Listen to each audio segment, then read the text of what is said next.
Welcome to Adobe Live. I'm Sarah Hopkins Ayala, and I am joined today by the wonderful Bradley Clayton. And I'm so excited you're here. Thank you for joining us.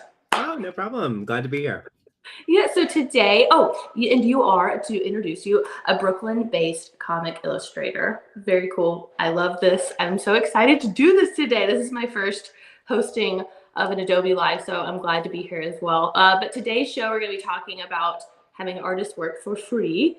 And it's not what you think, because we are paying the artists for their time on today's stream. But rather than ask them, to complete a piece for us, we're going to give the time back so that artists can work on projects for others in their community. This could be a family member, or a friend, or even, a local business that they're passionate about.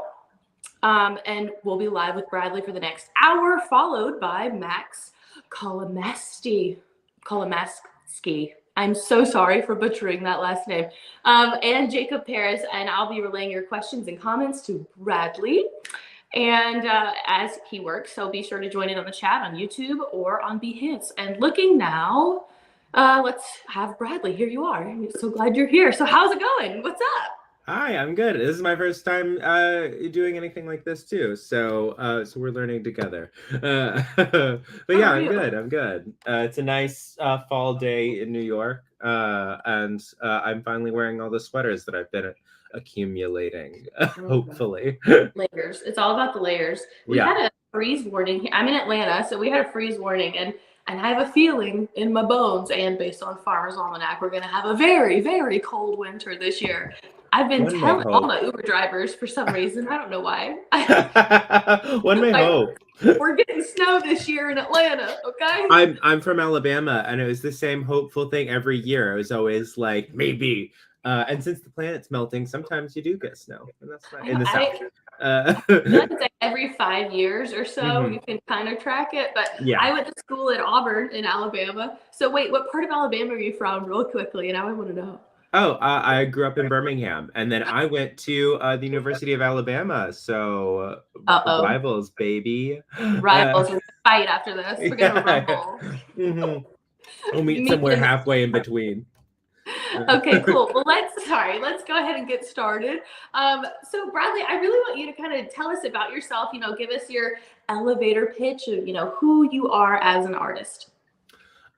So I make comics primarily, along with, I don't know, whatever else. I also work for a magazine that I've worked for, called Friction for a few years, that I'm passionate about. They do a lot of nonprofit. It's a nonprofit organization that funds a lot of prison literacy systems and stuff like that. But I made a tarot card deck through them. I just kind of I do a lot of things, whatever I can find that pays and I feel passionate about. Yeah. So what got you started on being really interested in art and saying, this is my passion and what I want to pursue? Also, do I go ahead and just start working while Absolutely. Yeah, go ahead and get started. Okay. So what kind of... Oh, yeah. So what we're working on, this is for a book called The Deviant coming out. It's one of my good friends is writing it. His name is James Tynan. If you like comics, you might know him from Batman or Something is Killing the Children. Or one of my favorites of the last year. Even if I didn't love him, I would have loved Nice House on the Lake. It's I think one of the best books to come out over the last few years. But yeah, it's for a book that comes out on the 15th, on November 15th, called The Deviant. Pick it up. Go to your local comic store. I promise they're less scary than they feel. Oh, this is cool. What is The Deviant about?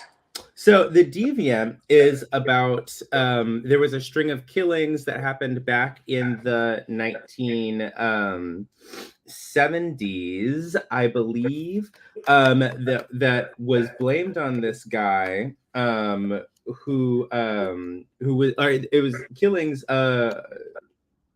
perpetrated by someone in a Santa suit, by this guy here. And it was blamed on someone who's been in prison for now many years, and then the killings start back up again.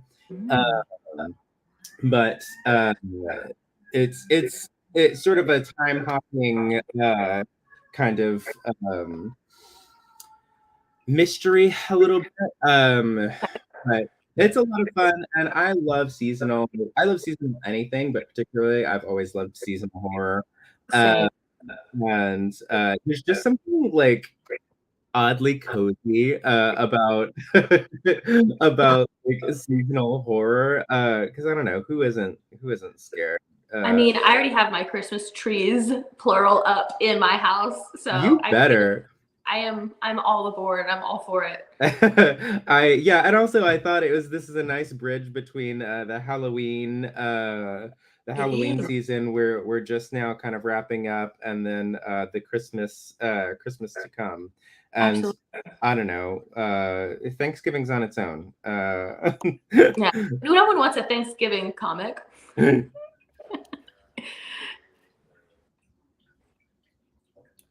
Okay. Oh, this is great. Okay, so wait, I want to know a little bit, like, how do you approach starting a brand new piece? Do you get a lot of, tips from the people you're working for, or like, what do you do when you're first starting out?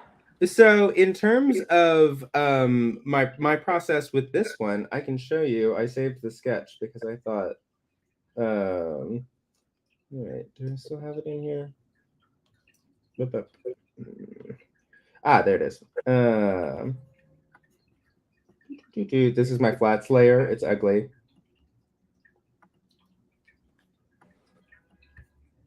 Oh, we want to say hi to Mike, General Kenobi, and Frank. Oh, hi, cool. Mike, Look General at this. Kenobi, and Frank. So this was my first like sketch where I was sort of testing out what I wanted to do as far as composition and stuff like that. I didn't end up going with this. This ended up being the sketch I went with. To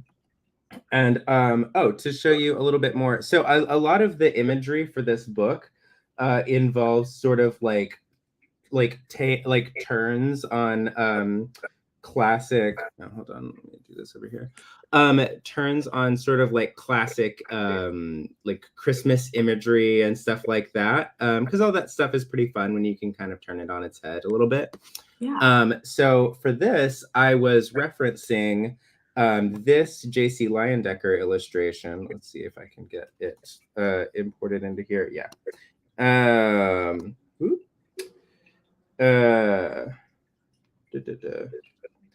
He's one of my favorite classic illustrators. So I was referencing this classic J.C. Leyendecker Kuppenheimer Christmas illustration. But obviously, it's things have gone a little awry for our man in the bottom right, and Santa for that matter. Yeah, in this case, I was really just kind of referencing the covers that they've been doing for this, that are sort of like takes on classic Christmas imagery and stuff like that. And it never hurts that I like to do a little homage. That's always fun for me. Oh, I love that. And it always is like the classic 1950s that I feel like a lot of people revert back to when it comes to Christmas time. And, well, there's something about it. It's the 1950s, like I'd say the 40s through the 60s for some reason is the time that like America in particular never got over visuals wise. It's what is, I think, still in the minds of a lot of the world. It's and I should say this probably comes from the 20s, but it's in that region. But in the minds of a lot of the world, that's still what America is. We're either that or we're cowboys. And I always think that's really funny. The cowboy thing is so strong. It's true. Yeah. Even though I don't know, I defy you to find a cowboy, and I feel like a cowboy. So we found one. But yeah, so I went through a few sort of sketches trying to find the right pose and stuff. I think once it came together was when I realized I wanted to do this homage situation. But yeah, in general, I will send. Sorry. Sorry, my camera cut out for a second. I apologize. Oh, you're good. You're good. In general, the process involves a lot more. This one was purely just me doing something that I thought I might love. In general, the process involves a lot more of sending sketches to the client, usually my editors, for whatever project I'm on. I usually start with maybe like 3 to 6 sketches of that are sort of around whatever we've kind of discussed is the subject, and then they will approve like however many, some like, well, they'll narrow it down a little bit. I'll refine some more, they'll narrow it down some more, and then eventually we find kind of chip that away until you get the right one in there. Like you're chiseling away at a statue, finding the art underneath. I love Yeah, that. very much that. Very the David. I Yes. think it says Yeah. the quote Michelangelo said he just sort of started taking away everything until he eliminated all the parts that weren't David. Yes. He's always there. Yeah. Oh. Okay. And I will say, did we say hello to Terry, Dylan, and Josh over on YouTube? Hi, y'all. Hi, Terry, Dylan, and Josh. How y'all I doing? like to say y'all far too often, but it's ingrained into my vocabulary. I will not apologize, y'all. That is my one thing that has always been. I don't sound terribly Southern in general, and I never did, even when I lived, even growing up in Alabama. But the one time you hear it is I do say y'all a lot, but it is the most useful contraction. Oh yeah. If I get angry, my Southern accent gets real thick. Yeah, exactly. It is always duress that brings it out. Angry, tired. People. Yes, absolutely. Oh wait, so I wanted to talk about the time it takes to put into these, and I'm sure every piece varies the time it takes, but how long usually does it take start to finish to work on a project like this? So yeah, you're right. It varies drastically. So a lot of what I work on is comic book pages. Mm-hmm. And for your typical comic book page, I'd say I can pencil and ink a page in maybe it might take me, like, I'd say I can do like a page or two a day, and my typical work days are something like 10 hours. And so somewhere in that range, but like it gets more if it's if it's a super complicated thing, it's less. If it's like a talking heads page, doesn't take me long because I know how to draw people. This, I'd say I sketched this out yesterday. You know what? I have decided I'm gonna lean into the reference of it all. I'm gonna take colors directly from here. Good morning, Zen. Hi, Zen. Over on here watching us. Hi. But oops, that's not the area I wanted to get.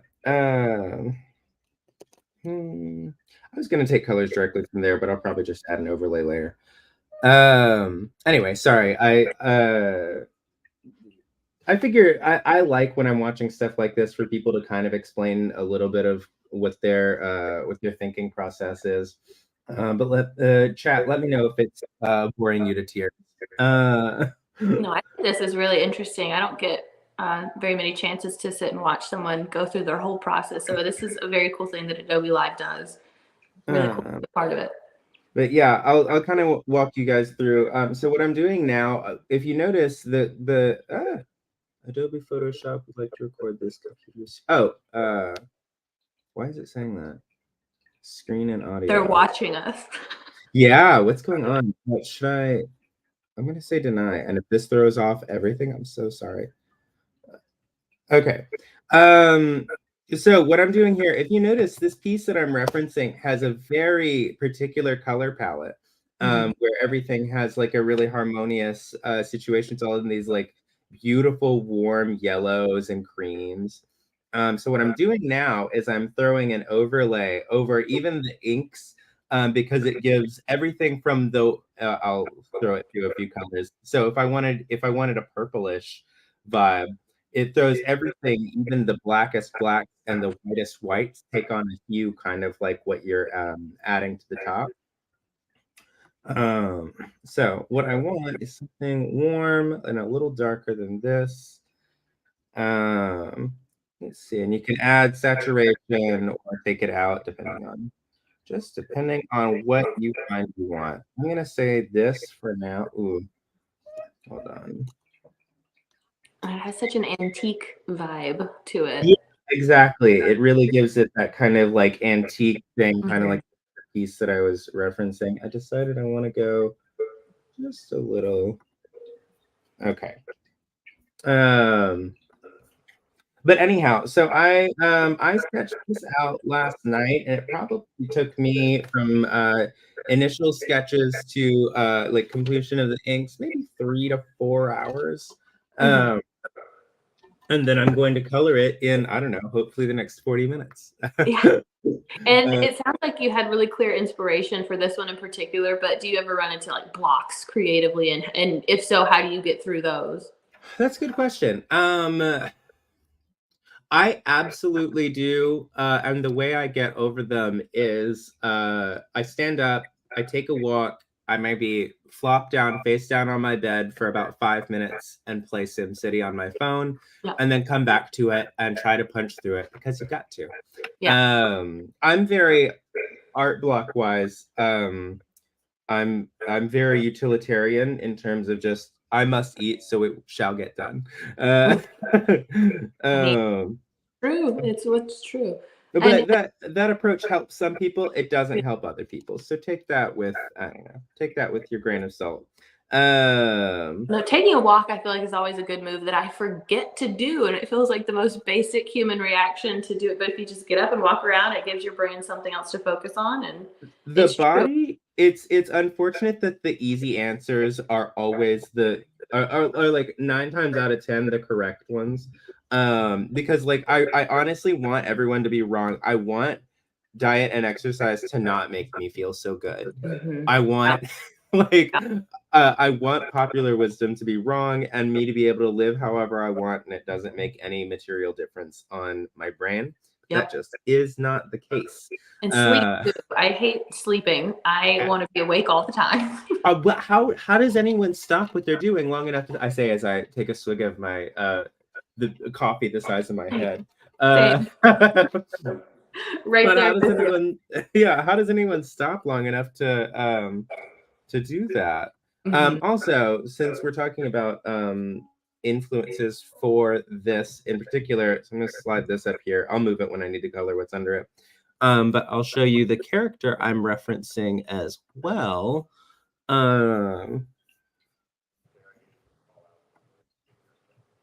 Oh, Peter said, I really like the folds. I guess Thank you. yeah, those are some nice detail work there. Thank you so much, Peter. So this is the character I'm referencing, scary man in a Santa costume. It's drawn by a genius, Joshua Hickson, who is just an incredible artist. I'm just gonna condense these because I don't need two different. Let's see. Oh, and we have another comment from YouTube that says, Josh says, Bradley is great. Everyone check out Killer Queens Volume 2. Oh, thank you. Hi. Who is that said that?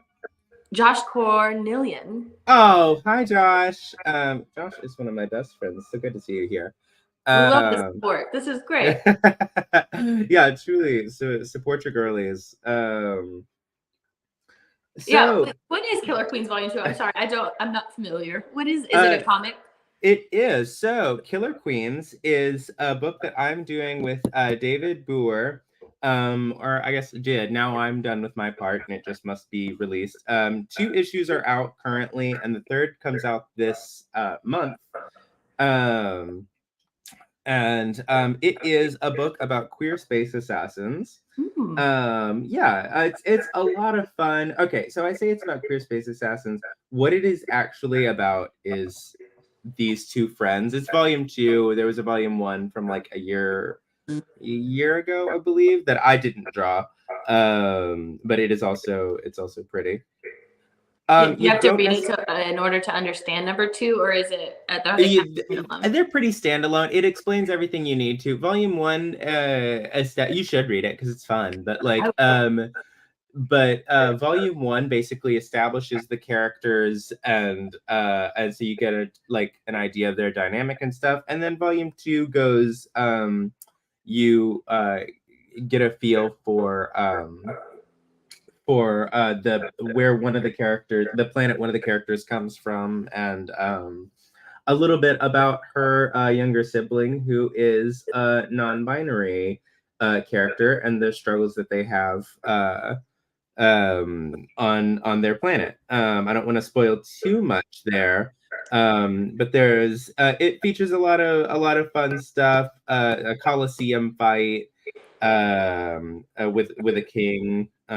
Some good classic sci-fi stuff. I'm really lacking on my sci-fi reads. I've been so engrossed in fantasy. I need to switch back, because I was going sci-fi, and then I switched to fantasy so hard. But that sounds really entertaining to me, and I'm very much reading, at least 3 books a week. So nice. What are you reading lately that you like? Right now, they're kind of silly. I just started tomorrow. I just talked about Queer Space Assassins. Silly is great. Silly is the best. I just started, just cracked it open last night. Tomorrow. Ooh. So that one, I'm pretty excited about that one. It just has such good reviews. I do a lot of the fantasy stuff. Of course, I've gone through all the Sarah J. Maas things, but anywho, I would love to know, since we're talking about queer spaces and queer space, tell me about the stuff you had with your GLAAD award. So, how has that recognition impacted your career? So, that's a good question. I mean, in the way that anything kind of doing jobs tends to beget other jobs, because people become aware that, I don't know, it spreads sort of awareness of what you do, and people can decide if they like it or not.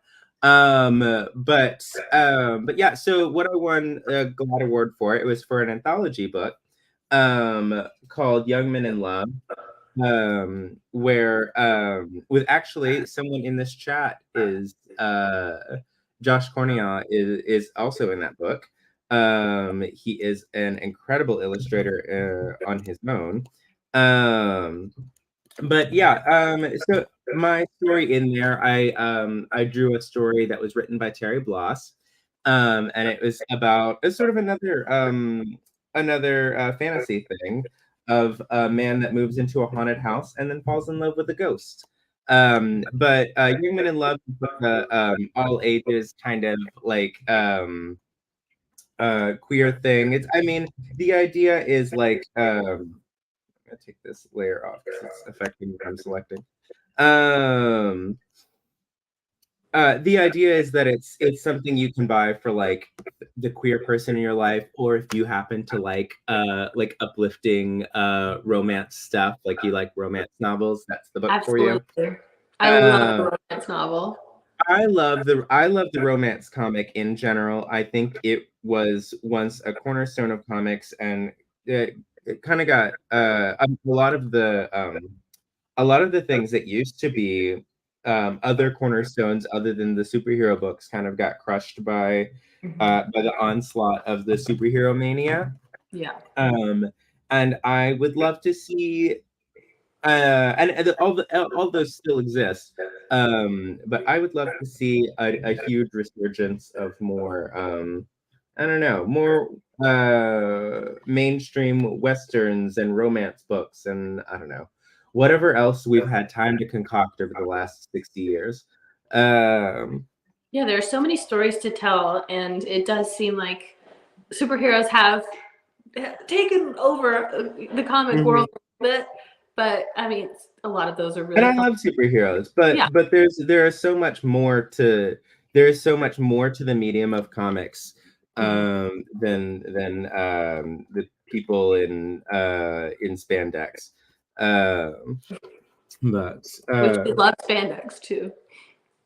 Oh, we also have some call outs, and Terry Bloss on YouTube said, Bradley, it's always wonderful to work with you. A dream artist. Oh, hi Terry. He's the writer I was just talking about. Genius. And a great illustrator on his own. There's too many illustrators. You guys are all too good. I don't like it. And Mike on Behance said, glad you got your award. Little play on. That's good. Welcome everyone that's joining in. And we're talking about, your love of all the different kinds of comics there are, but I really want to go into like what inspires you, what kind of artist inspire your work? That is a good question. So, as you can see, I'm a huge Leyendecker fan. For whoever wasn't here when we were talking about that is this piece is a sort of nod to a classic J.C. Leyendecker illustration.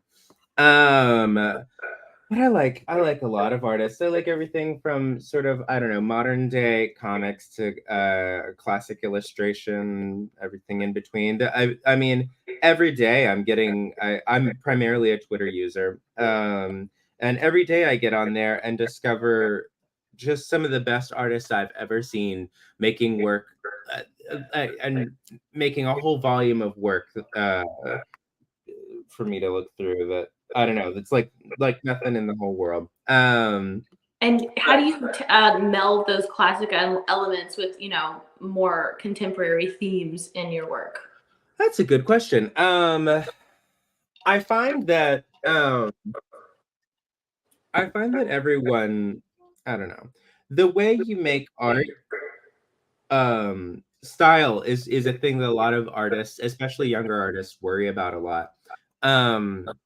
But you find style by just consuming a lot of art and looking at stuff you like, looking at stuff you don't like, and thinking a lot about what about it appeals or doesn't appeal to you, and then just draw it, do master copies, do new stuff. But everything, all of your influences naturally going to sift through your brain. They're going to mix up, they're going to shake around, and then they're going to come out of your hand in whatever is natural to you. I think excessive worrying about style, it gets in the way of a lot of creativity. But the key is just keep looking at stuff. Keep looking at new things, or keep seeking out new art that changes how you view the medium. That was the book also by this writer that changed the way my brain thought a comic book could look. Nice House on the Lake. It was a horror comic, but what it is or like what it looks like. Every page looks like a 70s lifestyle illustration. But it's by Alvaro Martinez Bueno. I might have just butchered his last name. Lovely Spanish illustrator that you should all go check out and read that book. Read that book. Read it. Get it. I was going to ask, what else are you looking at? Speaking of, you have to look at things and let it all meld in your brain. What other comics are you really into at the moment? Ooh, that is a good question. I'm having trouble. This is my screen. My screen doesn't allow me to do anything. So the current X books are really great. The X-Men comics, I'm a longtime fan of. You should all go check out Dark X-Men. Let's see what else. I recently read that one summer. Called that one summer, I think. It's sitting over on my bookshelf, but it's either last summer or that one summer, whatever, by Mariko Tamaki and Jillian Tamaki. That is gorgeous, and a really, I don't know, poignant story of two young girls at their like vacation, like on their vacation, and navigating growing up and stuff, and it touched me. I like a lot of let's see, just as far as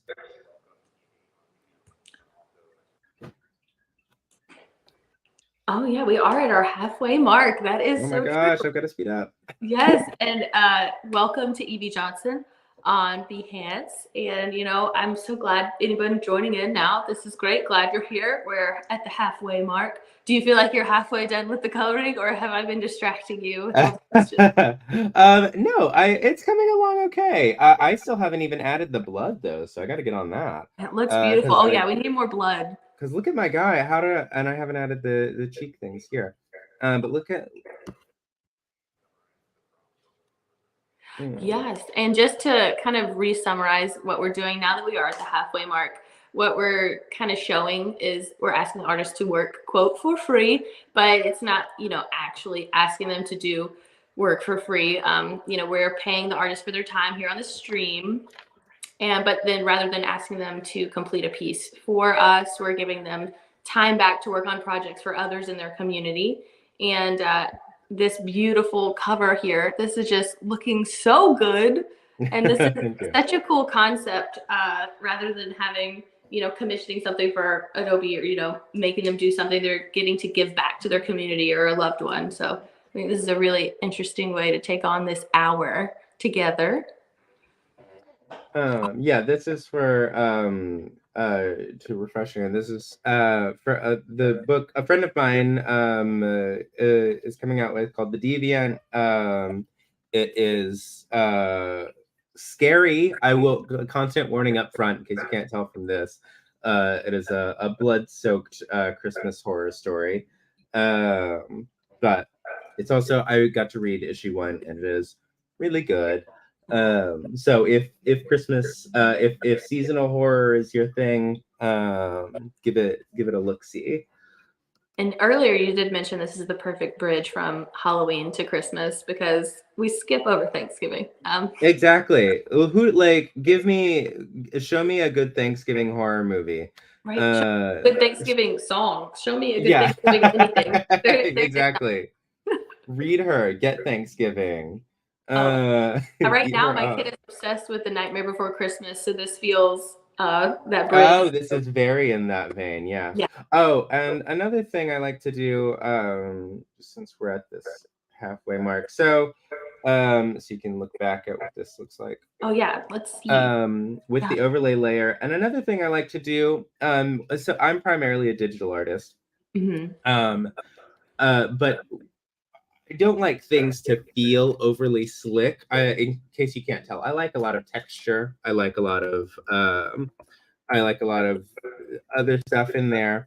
So I like to grab.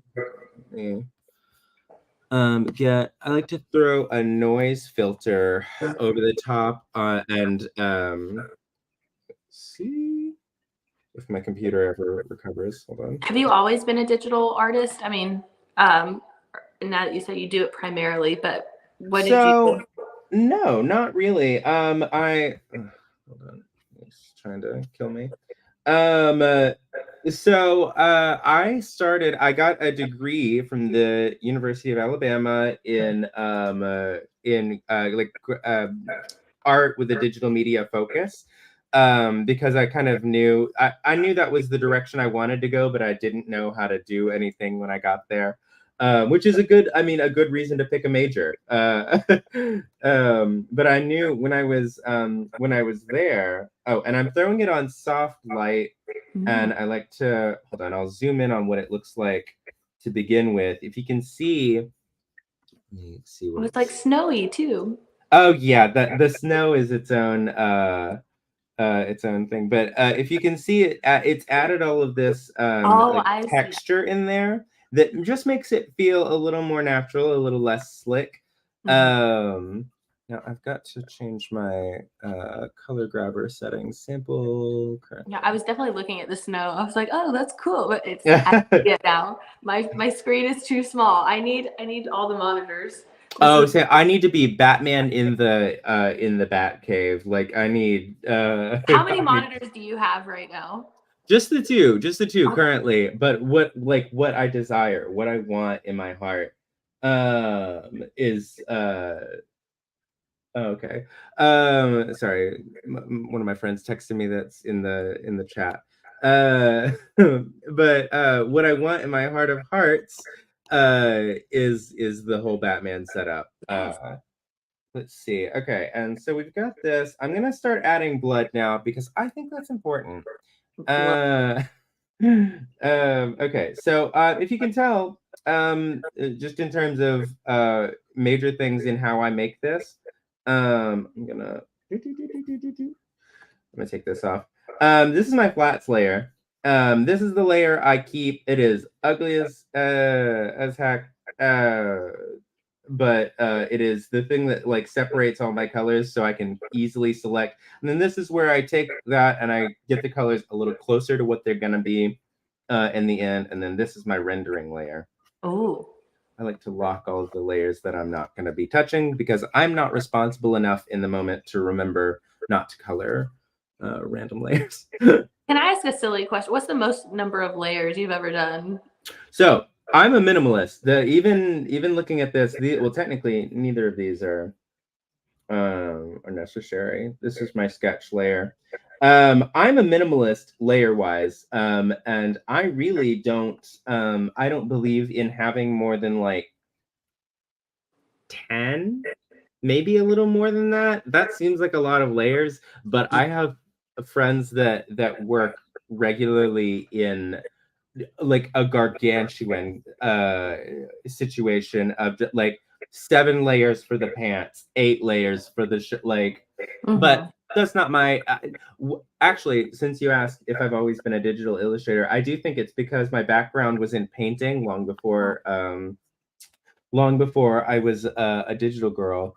And in painting, you're just working on the one canvas. And I think that's just how I understand it. Yeah. I use a lot of the I use a lot of the tools digitally, but when it comes down to it, what I want is something that simulates the process of working traditionally in as many ways as I can sort of finagle it. Um, So you started out as a painter. So does that mean you had a lot of influence when you were in school with an art teacher, or was there an that's art a good teacher that question. kind of launched you in this direction? Um, that is a good question. I had art teachers in college that were very influential to me. In high school, and this always surprises everybody, I never made it into an art class. The art classes at my high school were so hard to get into. And I was never the kind of student who was waking up at the crack of dawn to sign up for classes. Oh And wow, yeah. so I pretty much taught myself in up until college. Although I think that gave me, I think it gave me the right sort of, let's see. Oh no, this was a error.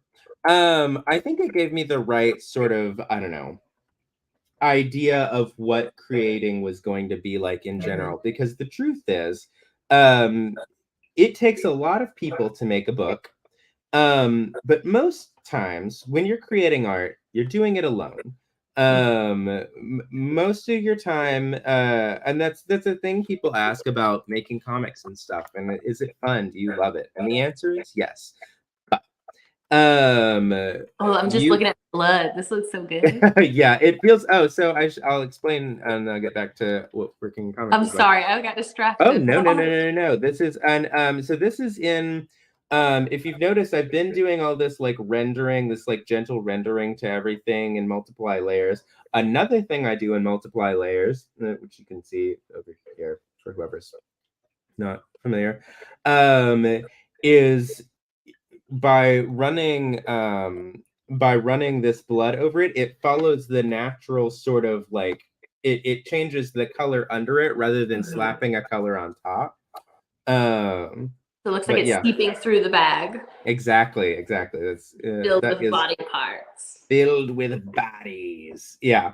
Like I did not know I was gonna get on Adobe Live and hear people talk about chopped up body parts.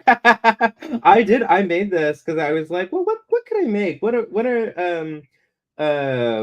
books are coming out that I want to make something for and haven't allowed myself because I haven't had time to.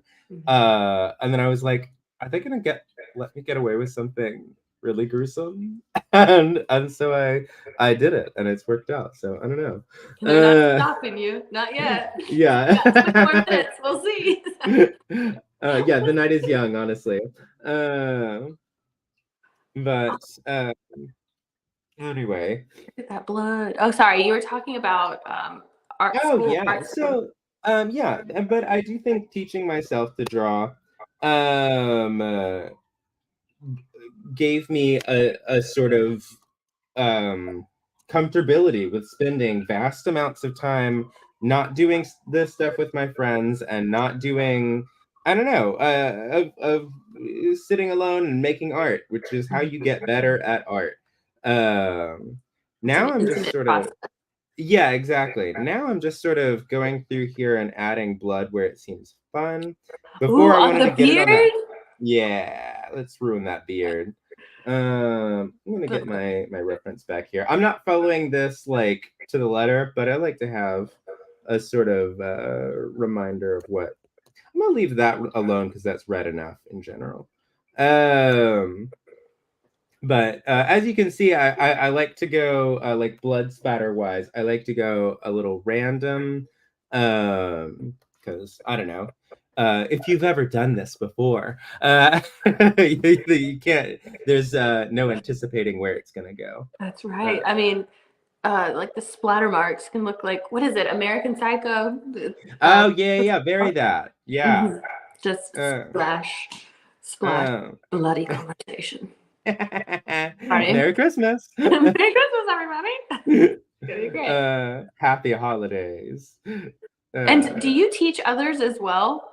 oh, so yeah, that's a good question. I do. I teach at a studio in Dumbo, that called Creatively Wild. I teach a sort of like wide array of classes. It changes every semester. By the I'll sort of get assigned a new class. Sometimes it's adult classes, sometimes it's kids, which kind of it keeps things moving kind of different for me, depending on, yeah. Um, but Does it ever uh, influence your work when like, or vice versa, or does your work influence the way you teach? I think, well, definitely the latter, because I tend to bring in a lot of examples out of like stuff that I have currently run into and wish I had known. I'll bring in a lot of stuff. Um, it really depends. The adult classes are fun in a lot of ways because like adults come in knowing what they want to learn in general.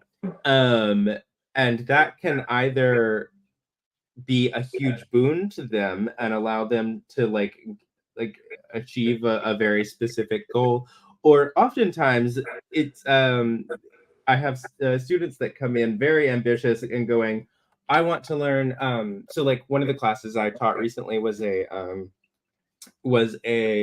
abstraction class. Abstraction is much harder than people ever give it credit for. But I had a guy come in and say, I have this space on my wall that I just need to fill.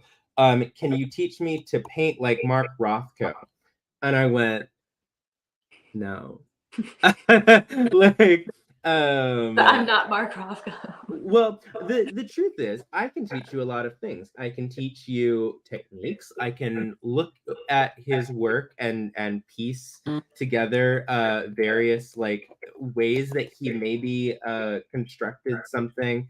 Um, but the truth is, how he paint like abstraction. much more than like what I'm doing now, which is like I'm drawing specific things that are things that you could reference and see. What Right. he was painting was concepts, was feelings. I mean, Emotions. yeah, you gotta just attack a canvas and Yeah. Let it like, let it flow through you. yeah, just make stuff that seems natural. Um, Oh, hi to Miss Melanie joining us from YouTube. Hi, Miss You're Melanie. welcome. So glad you're here. From Oh, coming from LA. It's a lot earlier over there than we are on the East Coast over here, but welcome. We're so glad you're here. yeah, I have this leisurely Adobe thing at noon, so I got to roll out of bed at any old time. It was uh, great. I honestly thought it was going to be at 9 a.m., but I got West Coast and East Coast time mixed up. I was like, 9 a.m., I can do this. And then yeah. when I learned it was noon, I was like, oh, Yeah. right. I would have gotten up at 9 a.m. to do it, but it I would wouldn't. have It gotten up would. at 6 to talk to you. This is so fun. but, Truly. but yeah, exactly. But it would have been a different situation. I would have been like Night of the Living Dead. Yeah, a little bit more horse here talking like this. Yeah, exactly. So we do have a little bit less than 10 minutes left. So I kind of want to dive into the future, kind of talking about your future, where you see yourself going in the future, and maybe even go into some advice you might have for people wanting to enter into the space like you've done. Great. So tell me about your future. What do you see in crystal ball? I see a lot of. I'm right smack in the middle of illustrating a graphic novel right now, with Sina Grace that will come out sometime in the next year. Fingers crossed. But more immediately, you can find my work in your local comic shop for the next I believe November and December will close out the Killer Queens saga, so you can go pick that up wherever comic books are sold, or on Amazon if you want to be a digital reader and you want to buy that on Amazon. That's great. I always like to suggest make relationships with your local comic shop. Yeah. Knowing someone, and you'll understand because you're a book person, but having someone who knows you, who knows what you like, and can make suggestions that are relevant to you, is it makes a night and day difference. And I think books are made to be enjoyed, I don't know, in a community with other people. Oh yes, I'm in like 3 different group chats about books specifically. Exactly, because that's, I don't know, that's the point. You can enjoy books on your own, and it's immensely pleasurable sometimes, but I don't know, There are nothing. so many moments where you want to be like, did you just read what I just read? Exactly, Right. You yeah. want to have that shared experience in the same way you do with like a movie or something like that. I get Yeah. that. Absolutely. But yeah, But that's the so immediate future coming up. yeah, Anything? the immediate future is Killer Queens for the next few months, that you'll find in the stores, and then eventually I'll have a graphic novel come out, which is very exciting. I'm excited about Killer Queens. I need to pick that up. The last sci-fi novel I read was Drunk on All Your Strange New Words. Ooh, how was that? Well, I read like 6 books at a time, which is a problem. Okay, With my love that. ADHD, but I'm like 50% through, so I can't say it was the last one I read. But it's the one that you're reading, and that's It's the one I'm reading. Yeah. It's really interesting. It's cool. I really enjoy it. So, but I'm gonna need you offline to give me some advice and some recommendations on. Oh yeah, for comics, I'm happy to. Great. I mean, there's tons of. I mean, even just among the queer creators, there's tons of incredible books coming out that I would be happy to give you some recs on. There's also, if you like historical stuff, Josh Trujillo and Levi Hastings just put out a book called Washington's Gay General, about a real general who lived and was one of Washington's generals in the Revolutionary War. It's very good and very pretty. I'd like to see that. That sounds really cool. Yeah. Oh, but in the future, for any recommendations or advice for other people that are, wanting to dive for people that want to get into comics, yeah, I mean, so overwhelmingly, it is to one, if you're making art, make art. If you want to write, write. Like, just you do the thing, like do it and do it a lot. When you think you've done it so much that it's time, everyone else saw how good you are and started hiring you, then stop thinking that and make some more art. And also get involved with your communities. Get on, I hate to recommend anyone get on Twitter, but it is the thing. Like, finding a comic book community on there at some point made a night and day difference in terms of like not only my work, but how I interacted with other people, with other creators and stuff. Find them. You can find them anywhere though. Find a good Discord. Just find a community to enjoy the thing that you love in, because that's also a big part of my recommendation. If you want to do this, is to really love it. And watch lives like this to learn from watch lives. Yeah, there's 2 more coming up right after this, if I'm not mistaken. So yeah, stay tuned. I'm becoming increasingly aware that I won't finish this one in the chat, much to my chagrin. But yeah. Oh, we gotta say hello to AAR Creativo on YouTube. Hi, AAR Creativo. But yeah. What? I said, this looks so good. Sorry, I'm kind of like whispering to myself. Wow, Thank you, though. forgetting that I'm actually hosting a live. I'm just enjoying watching you work. I think this is highly entertaining and really cool. Yeah, I keep forgetting there's other people in here, which is probably for the best, because I otherwise the anxiety would be crushing. How much more time do you think you'll have to work on this piece? I think I could probably wrap this in another like 30 minutes or so. Okay. So while we still have some time left, I have this moon behind him, and I wanna give a real sheen to it. I showed you what you could do in like soft light layers, overlay layers, multiply layers. A screen layer is so good if you want to add some soft light to it. Get you a soft round brush, and not in green though, not in green. Those old green moons. Is really responding. And it gets you this kind of ambient. Yeah. Oh, that's nice. Yeah, it adds kind of a spooky moon. It does. It's kind of fun. And then I never recommend just do it like you don't just put a brush down.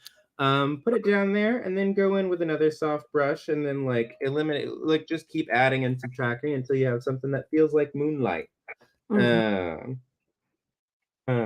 Oh, that's nice. I bet the difference between painting and digital arts, you can this kind of stuff. Yeah, it is a matter of needing one tool as opposed to needing 80, because you could do this traditionally, but it would require an airbrush that you maintained really well and was very methodical with. Where you saw I just did this in about 3 seconds. Yeah, that added such life to the center of the work here. I think that's great. Yeah. Yeah, not that I'm any kind of critic or anything. I'm just enjoying no, but that is the things that the layer modes I use most often are like multiply, screen, overlay, and soft light, specifically for the stuff I've used them here. And to show you toward the end what this looks like without that, it has a completely different feel. It feels like this like cooler situation.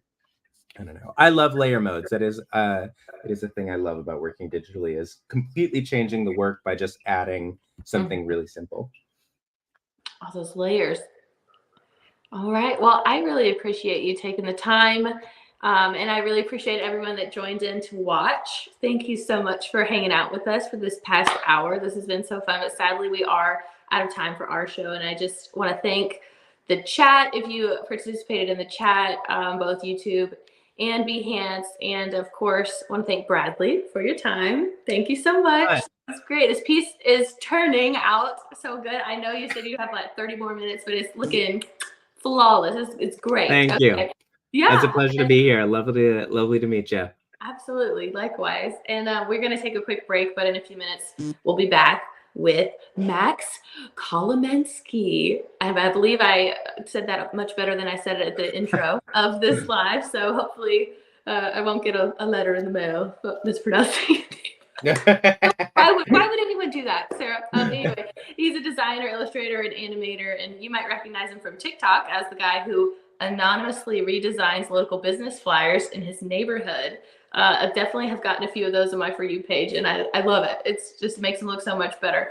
So we'll be joining him in the next episode of Artists Working for Free, and I'm excited to see what he'll make. Stay here. We will be right back.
Hey, Hello, Cole. everybody. What's up, man? How are you? Good, dude. Even better now that I'm looking at you. How's the Oh, day thank going? you. My day's going great, man. Off to a slow start, but I'm ready to make some art. Fantastic, man. I'm ready to look at some great art. Hi, everybody. So, welcome to Adobe Live. My name's Cole right now.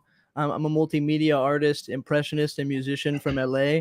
And today I'm very excited to be interviewing Max Kolomatsky, a digital artist and filmmaker based out of New York City. So just kind of the debrief on this that I got that I'll share with you guys is today we're asking artists to work for free, but it's not what you think because we're paying them for their time on today's stream. But rather than asking them to complete a piece for us, we're giving them time to work back on projects for other people in their community. So this could be a family member, a friend, or even a local business that they're passionate about, which is something Max is very familiar with his very popular sign redesign series. So we'll be live with Max for the next hour, followed by Jacob Paris, and I'll be relaying questions and comments to Max as he works. So be sure to join the chat in YouTube or on Behance, and I'll take a look in, see Sean, see Robert. Thank you so much for being here, Hey, guys. guys. Hello. So as one other little debrief about Max's work has been featured in the Washington Post, NBC's Nightly News, and Hyperallergenic for his project where he redesigns signs in New York without anyone asking him to. But I'm glad that you do it anyway, you know. He's also written and directed award-winning films seen on PBS, Amazon Prime Video, and we're very excited to have him here today. Lovely to see you, Max, as I Good to said see you earlier. too. Thank you for that lovely introduction. That was all the stuff I was going to brag about myself. You beat me to it, man. I took your I thunder don't on even that know one. what to talk about. But yeah, I do this series where I redesign signs in my neighborhood and in New York in general. It's been largely sponsored by Adobe, so I'm not unfamiliar with Adobe giving me funds to use their products to help the community. Today I'm going to be doing an album cover actually. Album Whoa. cover, I get a lot of DMs because I'm the guy that does stuff for free. I get a lot of DMs of people asking me to do stuff for free. And album cover is just, everyone wants an album cover, man. This is true. The artist is Miles Copland. This is a close friend of mine. He's helped me a lot with my videos. He actually scores my videos. He does all the music for all the projects that my friends and I work on, and he doesn't ask for that much in return. So he's putting out a single. It's called "You Are Beautiful." I mean, Ooh. title like that. I mean, who knows what's gonna happen? Was this about you, Max? Did he write it about you or no? I don't know. Maybe I'll be using that. Maybe I'll be imagining that while Channel I come up with things. And I don't have anything set up. I was watching this is the photo. I'm going to Nice. draw over a photo. This is something I do very frequently. I was watching the last stream. That dude was very talented. He seemed to have something already kind of that he was working on. I thought it would be interesting to just kind of show you the brainstorming process, maybe get a little back and forth, and try to finish this within the hour, which is not usually something I'm able to do. But if it's bad, then it's like, that's a lesson in itself. It's like, hey, sometimes it's bad. And that's just all part of taking the hits and keeping moving. I agree. Yeah, man. 24 hours in the day. If you can make 23 bad drafts, maybe the 24th one will be. Well, you should sleep as well. But, Sleeping and eating and stuff. okay, I've got my layers here set up. Should we hop right into it, Cole? I would love to, man. Yeah. Okay. What I always start with is colors. I'm Nice. huge on colors, and I always do the colors first. I'm very much a guy of limited color palette. We got the color wheel right here. Saturation on this axis right here. I almost always keep my colors like very, very unsaturated. And my go-to is cream. Nice. I drop it in just like that. I feel like Bob Ross. This is pretty cool, man. I've never Dude, done something unedited. this is like a Make-A-Wish Bob Ross thing with me and you. This is great. I'm so stoked. Dude, okay, so we got cream. It's called You Are Beautiful. I think like there's gonna be hearts in there, probably. Nice. So some sort of pale pink. Still on the lighter end, we're gonna want like a variety of like the color spectrum. I sort of flattened this image out. I made all the blacks just like sort of a dark bluish purple. I made all the whites like a yellow. So it's just a flat image. There's not so much contrast. I can have the colors that pops on any part of the image. Is this what is he playing? Is he playing the song in this photo, or this was just circumstantial? This is just a photo I I have of him. He's not particularly picky about his visuals. He's extraordinarily detail oriented when it comes to the music, but he seems to trust me. So I'm just gonna see what happens, and get some feedback from him. I trust you too on this one. Reverb Mike said something very I appreciate in the chat. Fail harder, and I agree. I think harder. always as much as possible. You know what I mean? I'm liking this baby blue. Something I always do is put in one really vibrant color. So I'm gonna go red, but never all the way like that, man. Never all the way in the end. Too harsh. Too harsh, man. I'm always like, I want my art to look not digital. And well, speaking of digital, what program are we in right now, Max? This is Adobe Fresco. Nice. Fresco is really good. Like I would give you some examples, but I'm deep in this You Are Beautiful drawing. But they have really good dynamic brushes. You can like mix watercolors. It's very cool. Okay, so I'm just gonna lay down some colors. I'm thinking like orange, maybe. Something about this orange is not vibing with the background. Maybe it'll vibe on him. Maybe it'll go well here. I'm gonna do. What was that called? Doing like the live color palette is such an interesting element, but it makes such a big difference where you're immediately kind of getting what the emotion of the picture will be off the rip, you know? Dude, totally. And like it influences so much of what it's gonna be because the colors is just everything for me, man. And I'm realizing that I'm kind of like not feeling blues and greens all so much. Nice. I don't know why, but maybe I'll try like a deep, like gross ocean Charles River green. That's a deep cut for the Boston fans in the chat. That's a famous river. I'm gonna erase this one. That one is like too candy-ish. I see that. And I'm not messing with this orange. I'm sorry if I've been cussing a little bit, by the way. I'm not sure if I've cussed. I don't think you did. Okay, that's good. Now, doubling back to the candy, did you go trick-or-treating, Max? I did not. I managed to secure quite a bit. I actually trick-or-treated at the local deli. At the delicatessen. It was kind of a bit. I was just getting a sandwich and I was like, hey, trick-or-treat. It's Halloween. And they did give me a lot of candy. Dude, you made out like a bandit. You reach a certain age and it's like it's not as cool anymore. Like you have to go buy the candy yourself. After a certain point, we're getting there. We have to put the candy out for people. You know what I mean? I know, and there's something exciting about that. The kids in my neighborhood are running around are very adorable. You got a great wish I did that. Next year. Okay, so I'm gonna try to wrap up this color palette because I'm looking at like the time, 10 minutes in. I mean, Jesus Christ. You know what they say about having fun. When you're having time flies. Okay, so something else I do with this color palette, I don't know if other people do this, but I'll like separate it by how much I'm going to use it. So like that red might just be like a little pop. Same with this thing. I feel like this pink is going to be big. I'm just gonna start drawing. So in Fresco, or in general, I really like chalky, rough looking stuff.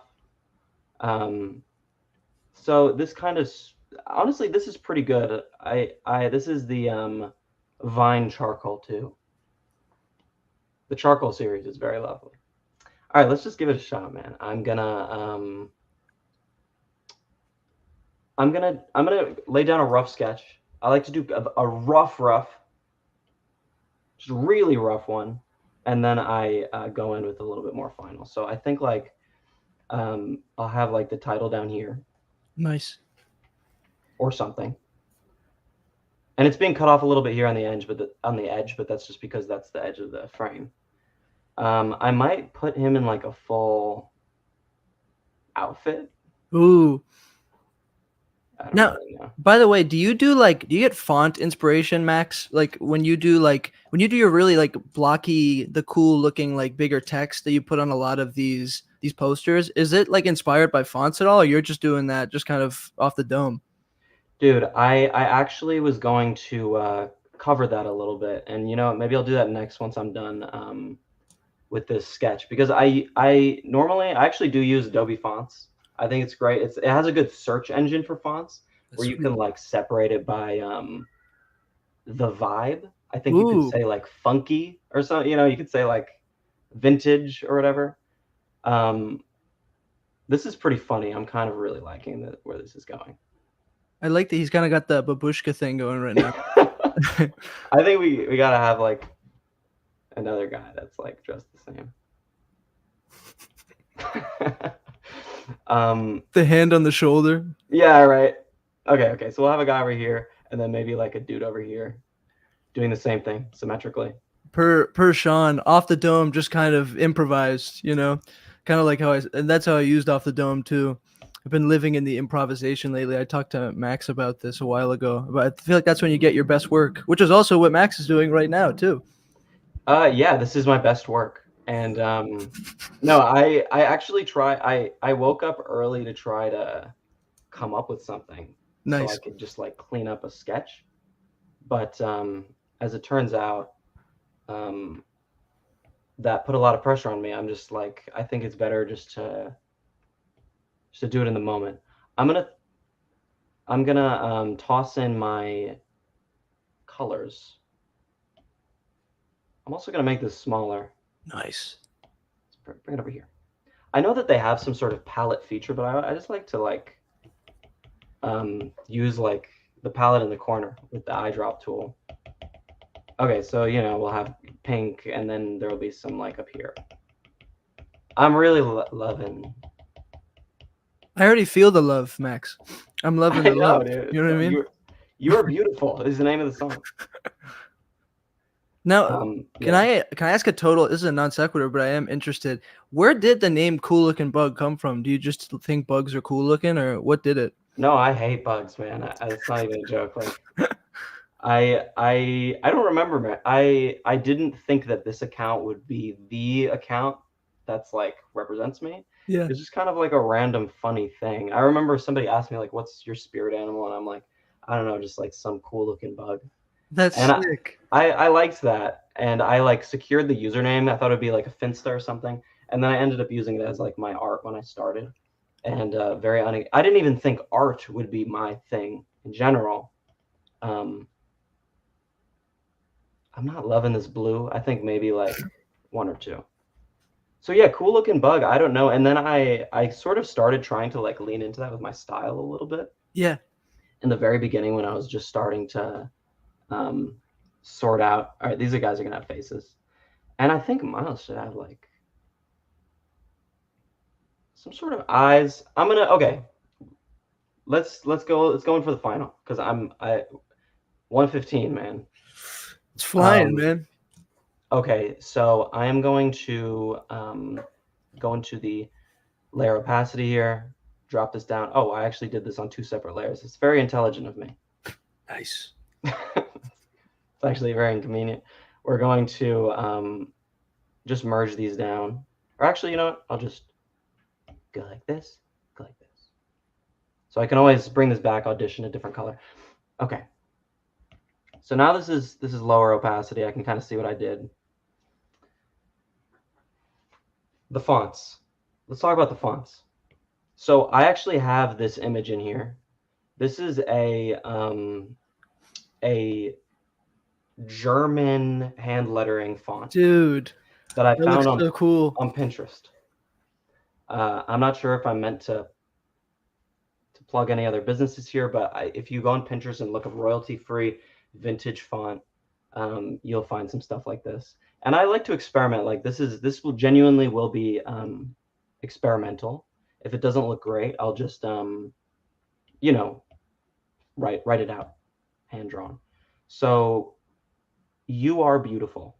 Let's run it. Let's start grabbing these. We need a Y. We need variety. We need the U. Oh, my bad. Let's start that over. Are you someone who when you're working in Photoshop, do you do a ton of backups and you just hide them, or no? Are you kind of working off of like just 1 or 2 layers, like in this situation? I usually have a lot of layers. Like usually what you just saw is that rough layer. I would usually do like a slightly more detailed and then a slightly more detailed and slightly more detailed. And I just hide them all until I do the cleanup, and then I hide everything else other than the cleanup. And I keep all my colors on separate layers. Nice. You are beautiful. Thank you. Yeah, you're welcome. This is all positivity over here. The A. A good way to start the weekend, man. I'm realizing that like there's an alphabet written out here. I was like, what am I looking at? They snuck the whole alphabet in the middle. Yeah, what's up with that? I gotta keep drinking my coffee. You are beautiful, man. Seriously. Cole. Thank you, Max. Also, I'll Okay. pass that on to Chad as well.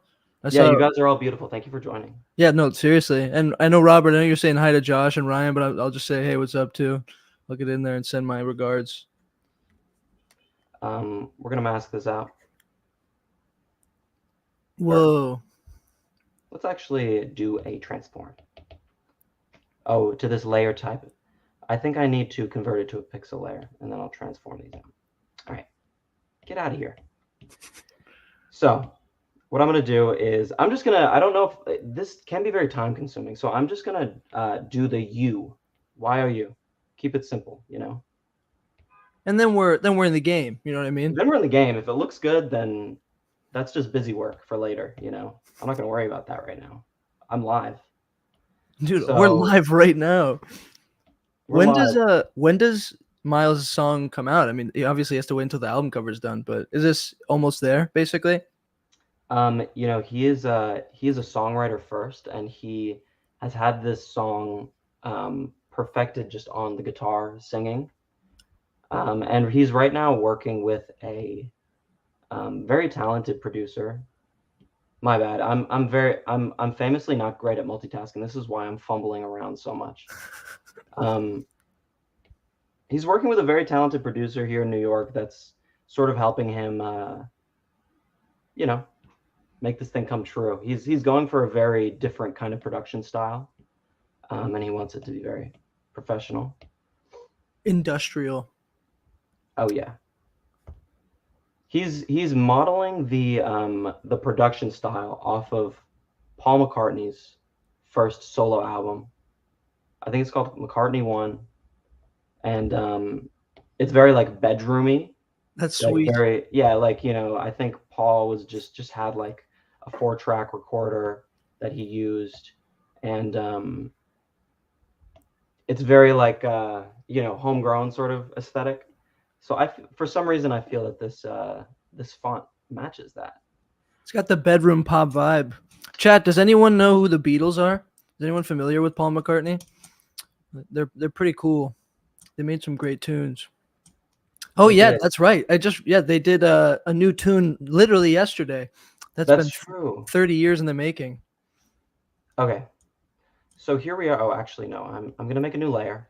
So normally I would clean up these text layers in a more clean brush, but I think for the sake of trying out this this rustic vibe, I'm gonna go full handwritten. Nice.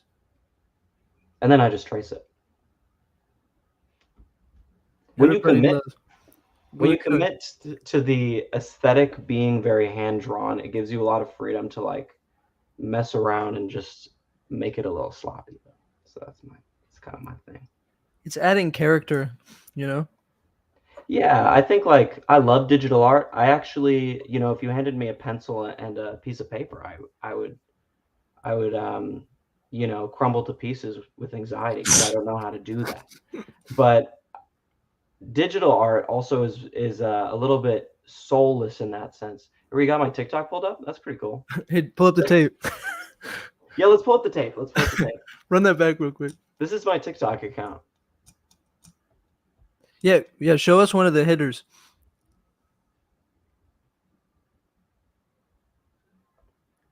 There's just so many signs in New York, Max. You probably, I mean, do you have inspiration everywhere?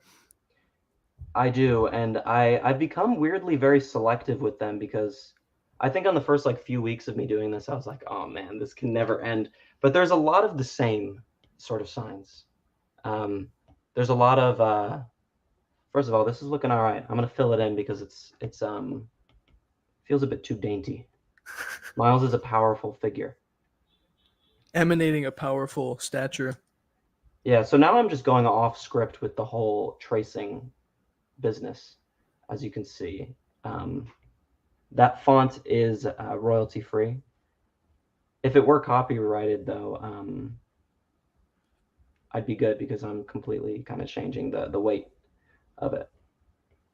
You've put your spin on it. I have. What is it that they would always say on YouTube? It's I'm forgetting the phrase now, but basically just what you're talking about. I'm blanking. Me too. It's a big that's the biggest blank of the day. Okay, well, to move on from that, I'm going to just start drawing. I'm going to start going for this. I can't emphasize enough how infrequently I draw this fast. So we're just going to go for it, man. But Max, what about in the videos when it goes super duper fast? That's not live. Dude, that's the thing is my videos, you know, if you know video editing, you can see that I'm really heavily editing these videos. And people tend to think that I just draw really fast. People are like, "Yo, can you just whip it up for me?" But sometimes that's like multiple days of work consolidated into about 15 seconds. The live stream is or rather the speed ramping for like those type of videos, it looks so cool. Yeah.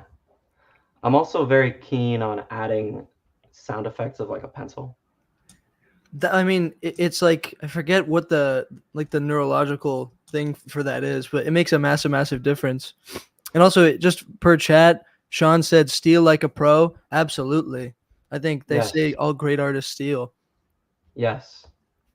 If you're just coming up with everything completely original, then you're just not utilizing the world, man. It's true. There's a whole world out there, man. The whole world. You're meant to get inspiration from things. It can start with stealing, but eventually, as the process goes on, you'll find that it becomes your own thing. That's what I think. This is already looking great, Max. Thank you, dude. I like to, with these photo drawings, I like to lay down like really solid colors that I can work off of. You know, it can be difficult to like toss a bunch of colors directly onto the image. But if I lay down this backdrop of this white, it makes it a lot easier for me to play on top of that. Now, when you started, was your style always similar to kind of what people came to know you for through TikTok, or did it kind of develop over the last couple of years? I think it developed. I've always been like more of a cartoony guy because I mean, my relationship with drawing is very long. I drew a lot as a kid. It was kind of my main thing in like elementary school. I remember going into middle school, I took drawing classes where I was learning to draw sort of realistically. And that's kind of where I began to be not as good as I was in elementary. I felt like I was really like good at anything that involved like imagination, or it being funny or whatever. Yeah. But drawing realistically kind of turned me off for like 10 years maybe. I took some drawing classes in high school, like I took the school's classes. But I got into drawing again through animation. And animation is like you need to carefully design the characters to be simple. You got to redraw it a million times. So that kind of influenced my style. I used to draw characters with no nose, you know. The nose, man. No nose, 2 dots for eyes. Just that kind of Adventure Time. People compared it to Adventure Time a lot. I think that's a compliment. That's a huge compliment. Yeah, I'll take that. I love Adventure Time. Did you do that style for, what was it, Animal Kingdom? Was that was the animated thing you did? Yeah, I did a few animated things. Animal Kingdom was something I was working on with some friends. That was a pilot that we were looking to pitch, actually. I need to hurry up with this. I'm going hyper speed now. Warp speed. I'm actually Warp going to raise speed.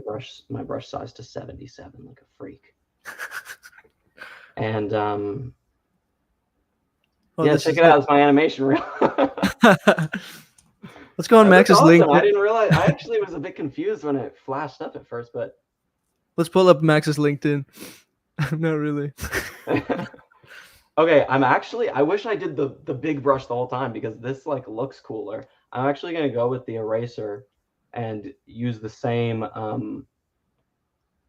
kind of brush that I used, and I wonder if the eraser just it doesn't automatically match. Let's try to find this brush with the eraser. Max, this reel looks insane. Oh, thank you, man. Yeah, some of these are that's our friend Sam right there. That's for Biota Coffee. This is for Vans shoes. Whoa. I didn't know you did a Vans thing. I did a few things for Vans actually. Yeah, this is the animated short that I made in school. First one. Is that the dome from Boston from the Common? Oh my God. It just got hit. Have you ever seen that? No, I haven't. They You hit gotta the check it out. dome. It's up right now. Dude, all of this is awesome. The Elder Statesman thing. And then The Elder Superhero State. thing. This one I'm very happy with. So the Elder Statesman thing was the first thing I did with this style, but then this is for a company called Super Lost Coffee, which is Brooklyn based. They saw the work Shout that out I'd Brooklyn. done. Yeah, shout out Brooklyn. They saw the work that I had done for the Elder Statesman, and they really wanted me to do it for them. I liked it too. I would have said the same thing. Also, by the way, Reverb Mike just said he wears Vans and he used to own a van, and you did a thing for a guy in a van. I wonder if it was him. Who's to say? Yeah, true. Van Gogh wore Maybe Vans. the man with the van is the man with the Vans. Maybe he's wearing Vans in his van. Yeah, in my neighborhood, there's this sign that I redesigned for Jose refrigerators. It's a business that I'm not gonna lie, it's never opened. I've tried to go in like 7 times. I don't think he's ever there. You want those And refrigerators so bad, man. I don't know what his life is like, but I guess that's besides the point. I'm really loving this brush right here. This one. This Dude, the gritty. texture is so cool. Also, by the way, just wanted to do a circle back. So we're about halfway done actually already, which is insane. That is insane. The debrief on what we're doing today is we're having artists work for free, but it's not exactly what you think, because we're paying artists for their time on stream, but then they're doing something for someone in their community, like a friend or a family. And Max is making an awesome album cover for his friend Miles. So we're here sketching and chatting. So we'd love to chat with you as well. So ask away any questions you have. These are kind of looking like ghosts, and I'm gonna lean into that. That's the thing I'm just realizing. It's still the time of year, you know? It's still the time of year, man. In fact, I'm gonna toss some orange into this. I think I'm gonna lean into the orange vibe. That's like that you had that little orange in the palette earlier, or no? Let's go back and cross-reference that. Here we got this. Yeah, we got some orange. Don't worry. Yeah. Anyway, Jose, the refrigerator guy. I redesigned his sign. This was the first one I did, and I'm putting it like on the window of his business because he had a really sloppily hand-drawn sign, and I kind of made it like a neat hand-drawn sign. And I was really nervous to do it. I was like, he's gonna like think I'm vandalizing. And I came back 2 weeks later, and he photocopied it like onto the door. He put it behind the glass, Dude. and then he left his original sign up. And I never got in touch with him because I try to go in every time I pass by. It's often closed, or sometimes I'm just like a little nervous. And I saw that when the profile was written about me in the Washington Post, I saw that he was quoted. What? And I was like, they got in touch with Jose, and he was just like, yeah, I just showed up and like, his version looked better, so I kept it. You were like a little sign angel for him, and you guys haven't met. It's like you have parallel lives, you know? It's so strange, yeah. And he knows who I am at this point. He's commented on me publicly. That's crazy. You got like YouTube commented. And speaking of YouTube comments, hello to Puddle Jumper 79. Great And names. also Reverb Mike said kind of like this looks like Charlie Brown's Halloween costume, which I'm in full agreement with. That's a great, if you haven't seen the Great Pumpkin Charlie Brown, you got to watch that later today once the stream's over. All right, we're gonna make some decisions now. I'm gonna go in with something I didn't do is choose like a black. I almost never do black though. I always do like a gray or something. For a stroke, or what are you going to do with it? I'm gonna do some line work. So I've sort of like created the shapes of these characters. You know, before I go in with black, I'm actually just gonna like put faces on these people in the back, give them like some sort of like skin. So let's bring these colors back in, and let's go blue. He's so happy. Actually, let's go pink. Now let's go orange on the skin. Let's go orange on the skin. Keep him guessing. Always keep him guessing. Let's go pink, actually. No, we're gonna do orange. Okay. Never let them know your next move. Man, I'm nervous now that it's 133. All right, we're gonna get this looking beautiful by the end of the stream, and I have some tricks up my sleeve for later. This is like a world record Twitch stream run of a video game, Max. I'm very impressed at our progress already. I'm checking out some of the earlier like oranges that I've chosen. I'm not liking any of these. I see that there's a history tab here. I'm actually gonna pink. It's pink, man. It has to be. Feeling pink.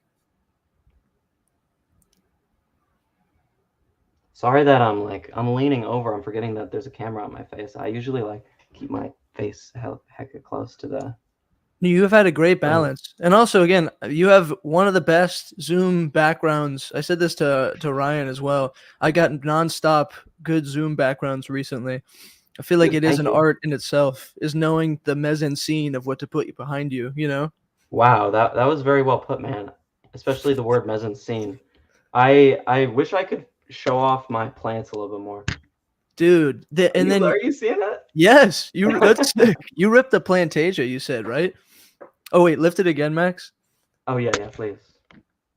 Look at all these plants, guys. Yeah. In the That's terrarium. Very important to the artistic process. You can feel the energy in the room is better, you know? Totally, man. I'm gonna go over this texture with the different textures, make it really like a child did it. Sometimes that is like, I find that's a very popular like aesthetic now with digital art. It's like, let's make a childish sense of wonder. Yeah, I mean, and it looks cool every time. Yeah, dude, this looks sick. I'm loving the texture. I don't think there's much I need to do in terms of details now that I got this texture down. But I'm gonna go in and ball out on some line work real quick before it's too late. So I got this gray. Let's make a even newer layer because you can never be too safe. Once you mix colors, it gets a little messy. I'm not loving how thick that is now. If I can do it, that's nice. Okay. Nice. Cole, you've got some digital art experience, yeah? A bit. I had my tablet. I used to. I gotta go get it from my mom's house, but that was always a blast. I've done a little bit of animating myself. When you do like a GIF or something, you do that in Photoshop or you do it in Fresco? A GIF?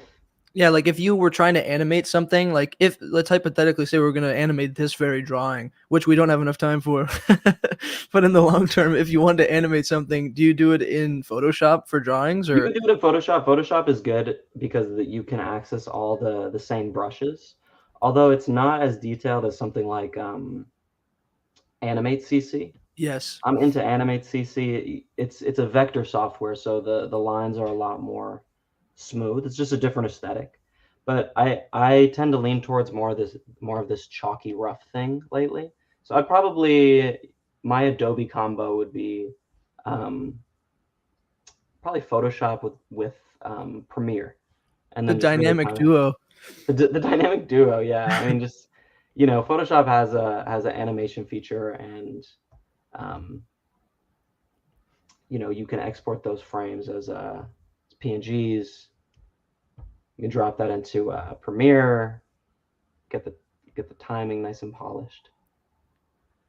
This really, and by the way, this is what I usually see in your videos. It really is a look behind the curtain in a really cool way. Because if I was in the video, Max, it would just be like my head would be going like this, like very fast. Yeah, exactly. Yeah, man, this is the slowed down and reverbed cool looking bug. A cool looking bug video, slowed and reverbed.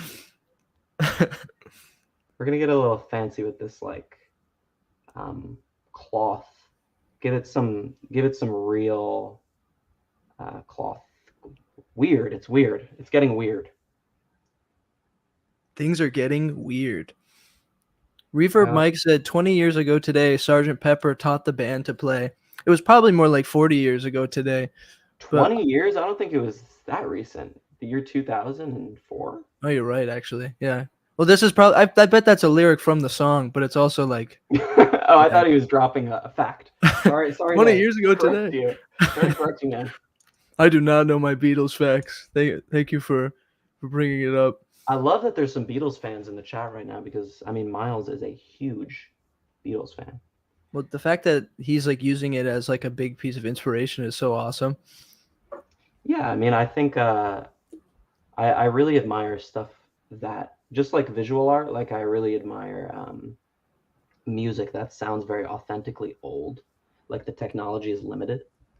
And I mean, that kind of brings me back to what I was saying about wanting my art to sort of look flat and physical instead of it being digital and like airbrushed and clean. And I certainly have to lean into that vectorized smooth style if I'm doing like client work. That's kind of like the industry standard. But I think we're getting to a place where like something a little more like hand drawn is cooler. I'm very inclined to agree. And also, by the way, this limitation you're talking about is like, even this, like you're doing this in an hour. It's like, that's very impressive, you know?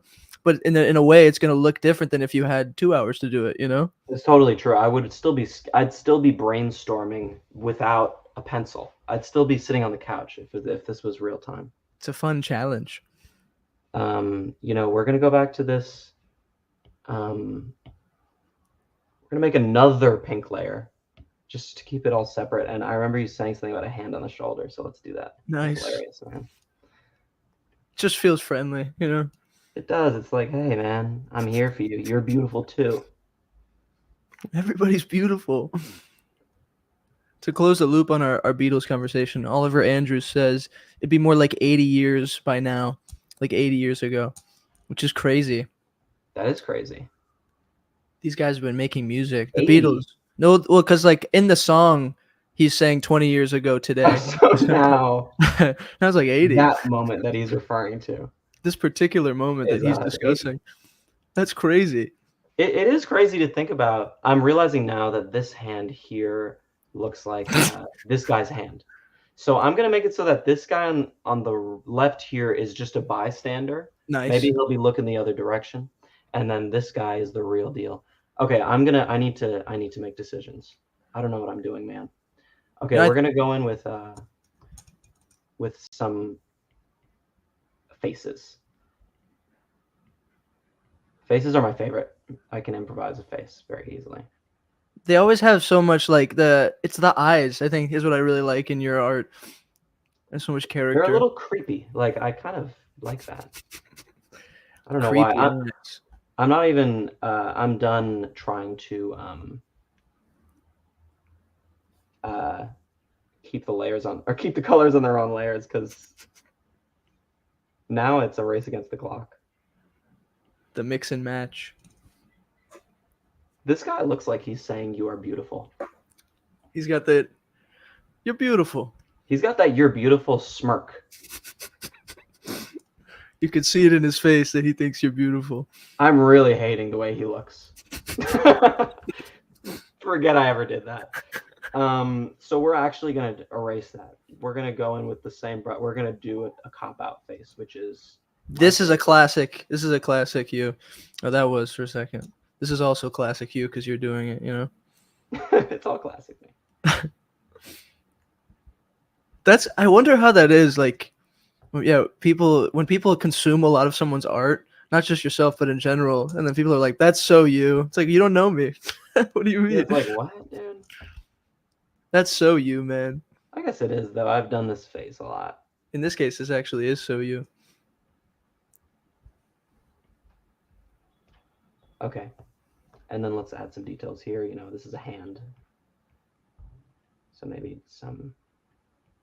These wrinkles on the hand really give... It changes the whole vibe of the image, because now it's fingers. It's a little more gross. Nasty. But it's still cool. Man, this is like... I'm really self-conscious. Why? I've never drawn, you know, I'm even just like when someone's looking over my shoulder, I'm like, dude, just let me draw in peace. You want to know something, Max? I was going to say that at the beginning of this live stream, which is like, even when I have to do like a little thing in Photoshop, which I know like the back of my hand, it just like, yeah, I'm like, what's file? I forget everything. No. But yeah, man, I'm like, these hands are so ugly. This is like the hand that I might cut out of the time lapse. Because I would never want anyone to pause it on this moment. But that's what this is all about. You know, I don't have a background in this, really. Are you gonna give Miles cool sunglasses, or are you gonna make his eyes kind of like ovular, like Alien? Let's totally do that next. Let's totally do that. I'm actually gonna go full outline on this. We're gonna lean into this like, oh, I gave him fingernails on. Okay, we'll give him fingernails. That has more of like a Adult Swim kind of look to it, with the fingernails. We're gonna really we have really little time. Let's just like go barbarian mode on these creative decisions. Reverb Mike says, "Beware the AI hands." Yeah, man. We got the real hands. Dude, it's funny because hands are hard for AI to do. Why is this looking smooth again? Oh, it's because I'm on a vector brush. It's okay. Smooth. Yeah, AI can't get hands right, and I can't get hands right. So maybe it doesn't make a difference. Are you AI, Max? Oh my gosh. I actually like AI art quite a bit. There's a lot of stuff that I think is cool. I think we're just kind of in a really weird spot with it. Someone was talking about that in the chat a while ago. But I do think, you know, it's enhanced some parts of the artistic process, you know. But there's some things that, you know, it can't do. Like it wouldn't generate this image, you know what I mean? No, it can't really like make human decisions that are interesting because they're like kind of mistakes. Let's add some more colors in here, man. Let's do it, man. Let's go back to our little I think this was our little sheet. Okay. I'm absolutely completely forgot about this blue, and I'm really gonna just absolutely ruin the image with it. The blue guitar. I think I'm just gonna start decorating their outfits. That's sick.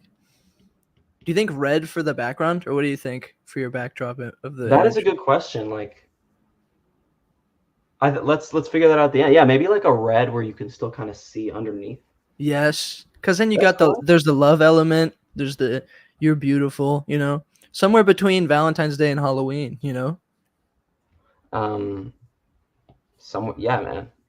I'm loving that. There's a lot of months in between there. There's a lot. That's like so many different months. That could be Christmas.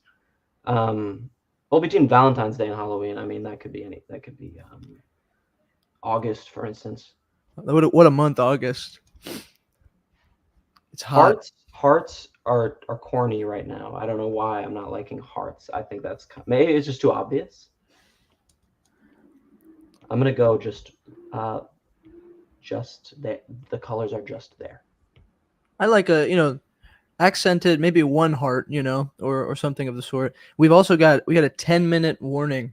10 minutes left? Time has flown by. Easy. Yes.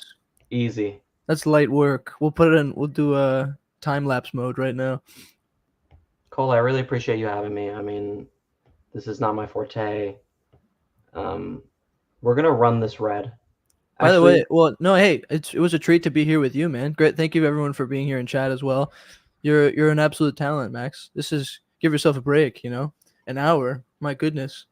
I don't even eat. I don't eat in an hour. It takes me an hour 15 at least, you know? Come on. Okay. I appreciate that, dude. I might talk less because I'm now in hyperspeed. Sure. I like doing this a lot where it's kind of just line. In fact, let's just start doing this. Like the little rose petals. Let's just do this.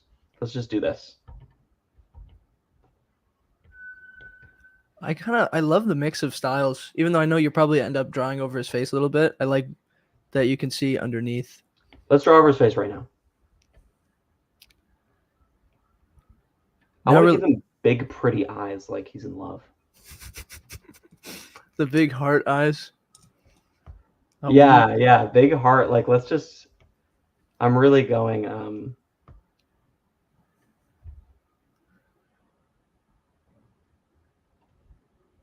Nice. That's kind of interesting. Spatially, there's just something you can't get without doing that whole way that the shape came together. You got to be using a pencil, you know? It makes a huge difference. I'm gonna kind of use the whites so you can really see those the humps of the heart. He's in All right, love. that's kind of interesting. I think that's like a decision I might regret later. I'm gonna just keep going. I like this red. So we were talking about making the background red. Let's bring the brush size up, and let's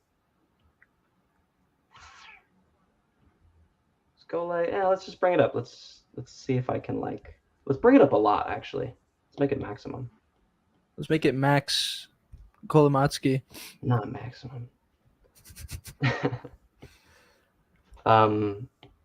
Sean and Reverb Mike are talking about the three kings, the three wise guys, because they're saying it has a Christmas vibe. The three wise guys. I'm becoming indecisive, so I'm just going to keep doing what I was doing before and finish that thought. Hello, Seda.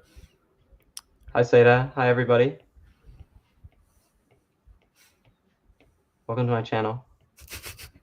Hello, YouTube. Welcome back to my channel. I think I have to fill this in, right? Because it looks weird, man. It's weird. Try doing a little fill action. Let's try one filled. Let's bring this down. Let's bring it down. Let's make this weird. You know, Max, let's get weird, man.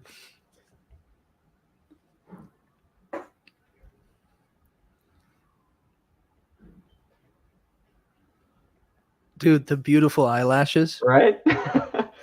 It's weird, man. Let's keep going weird. Let's actually just, he's beautiful. He's shining. Oh my God, he's so gorgeous. He's so beautiful. Let's give him lips. He's got to have kind of a, At this point, I kind of know I'm not going to use this. So we might as well just run with it. Just you can attempt all your wildest dreams here, I'm actually glad I didn't plan something. Me too. I feel like we got really far today, like a therapy session. I think we got really far. Okay, that was really creepy lips. I'm gonna have to lower the brush size. All right, 150. All right, we got. What about like a peanut smile, Max? Like a peanuts, like a Charlie Brown style side smile. Just one line with the little, smile. Almost like an M.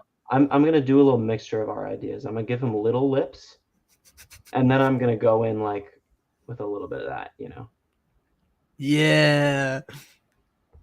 He's gorgeous. He knows something we don't know. He does. He truly does. The nose ties it together for me. Let's add some decisions. Let's add some last minute decisions that we might regret.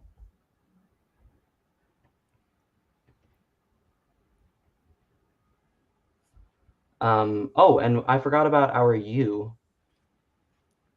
U? So just for the sake of this drawing, let's pretend this U is the name of the song. It's just called U. So let's just graphically figure that out. We're Just talking 'cause about you. I'm talking about you guys in the chat. Talking about Reverb Mike said, "This is your world." Bob Ross. I guess that's a Bob Ross quote. Bob Ross is awesome. He's the GOAT, man. This was very Bob Ross of you, Max. This was nice. Was. Do you stream otherwise or not really? Never in my life. Well, hey, dude, I thought this was a regular gig. This is great. I feel like I could do this maybe on Discord or something, or maybe just on TikTok. A TikTok action. I was thinking about doing more of that stuff as well. You could rip the YouTube and TikTok at the same time. That's true. That's true. Look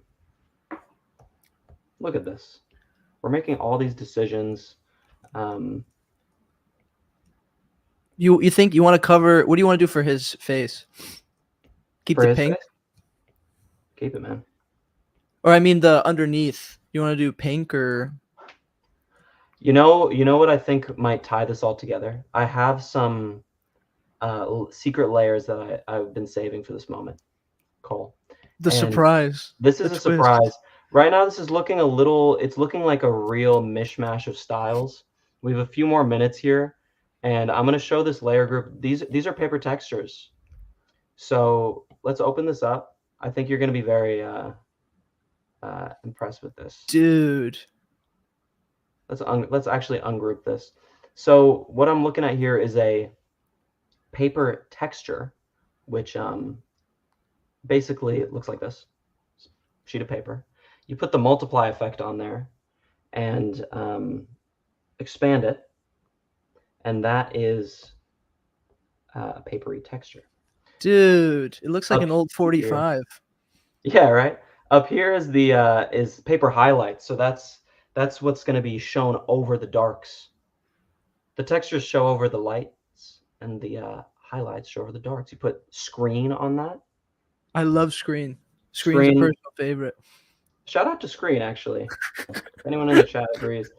We shout out to Screen in the chat, please. So we're gonna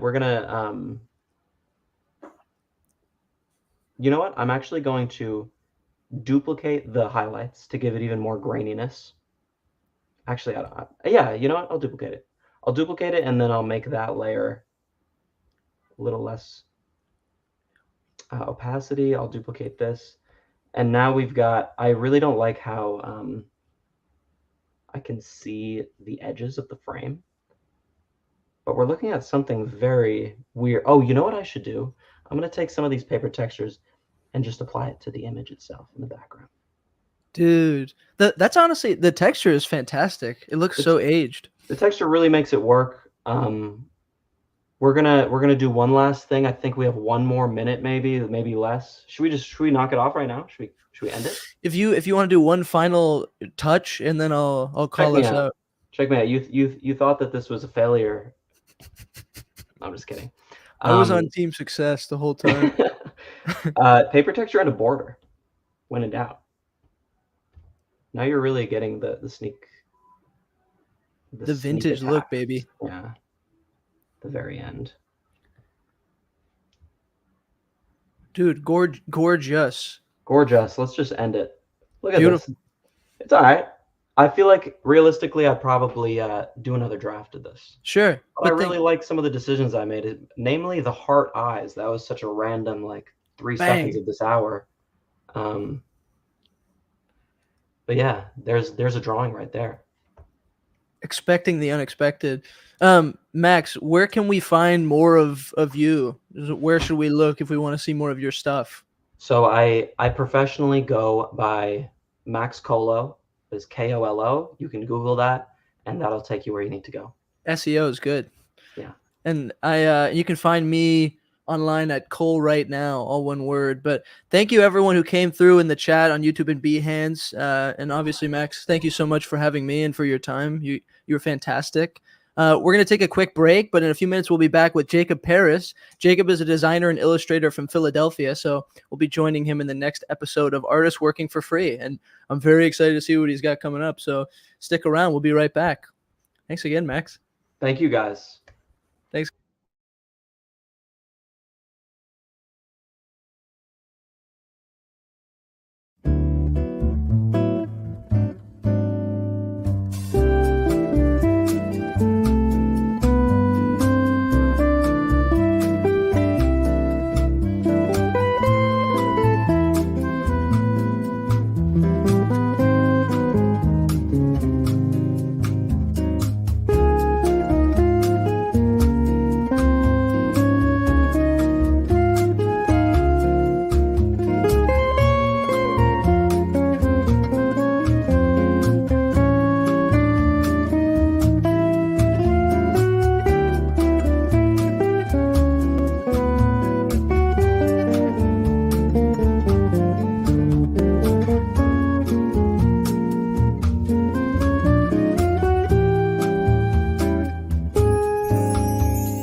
Hello, and welcome, Hello. everybody, if you made the jump.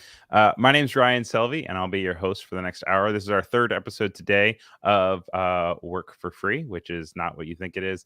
Basically, we're bringing artists on today to be paid by Adobe, but giving them the hour back to work on something that they're passionate about, whether it's their community or a friend or a loved one or somebody who says, hey, can you just do this for me real quick? And instead using this time to then give it back and say, all right, now it's time for you to work on something cool. So I'm very pleased to be joined by Jacob Paris, and he is a wonderful illustrator and designer.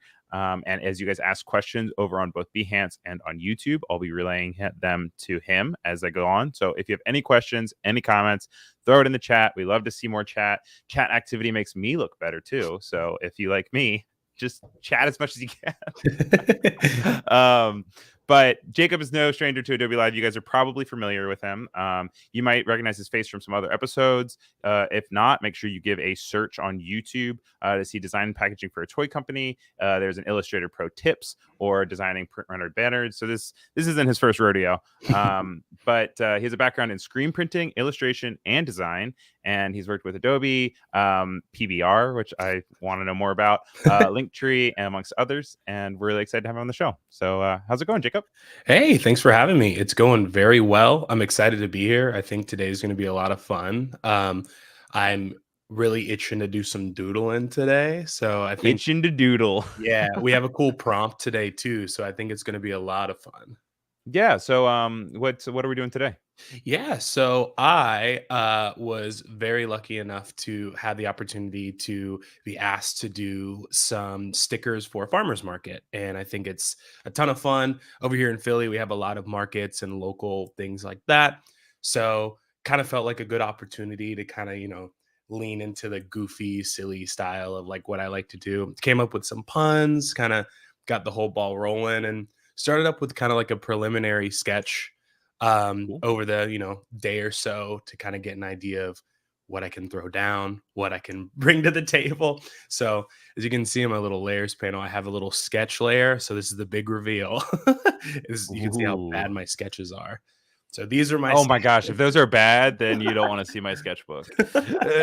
So I You kind of would was sitting take away down. my artist card. I was brainstorming with my roommate and my partner, kind of trying to figure out some cool, sayings and phrases that are silly but a lot of fun. And we have, an eggplant and a broccoli and a carrot, my favorite vegetables, and have Ooh. ready, set, grow, little garlic clove, and some oranges.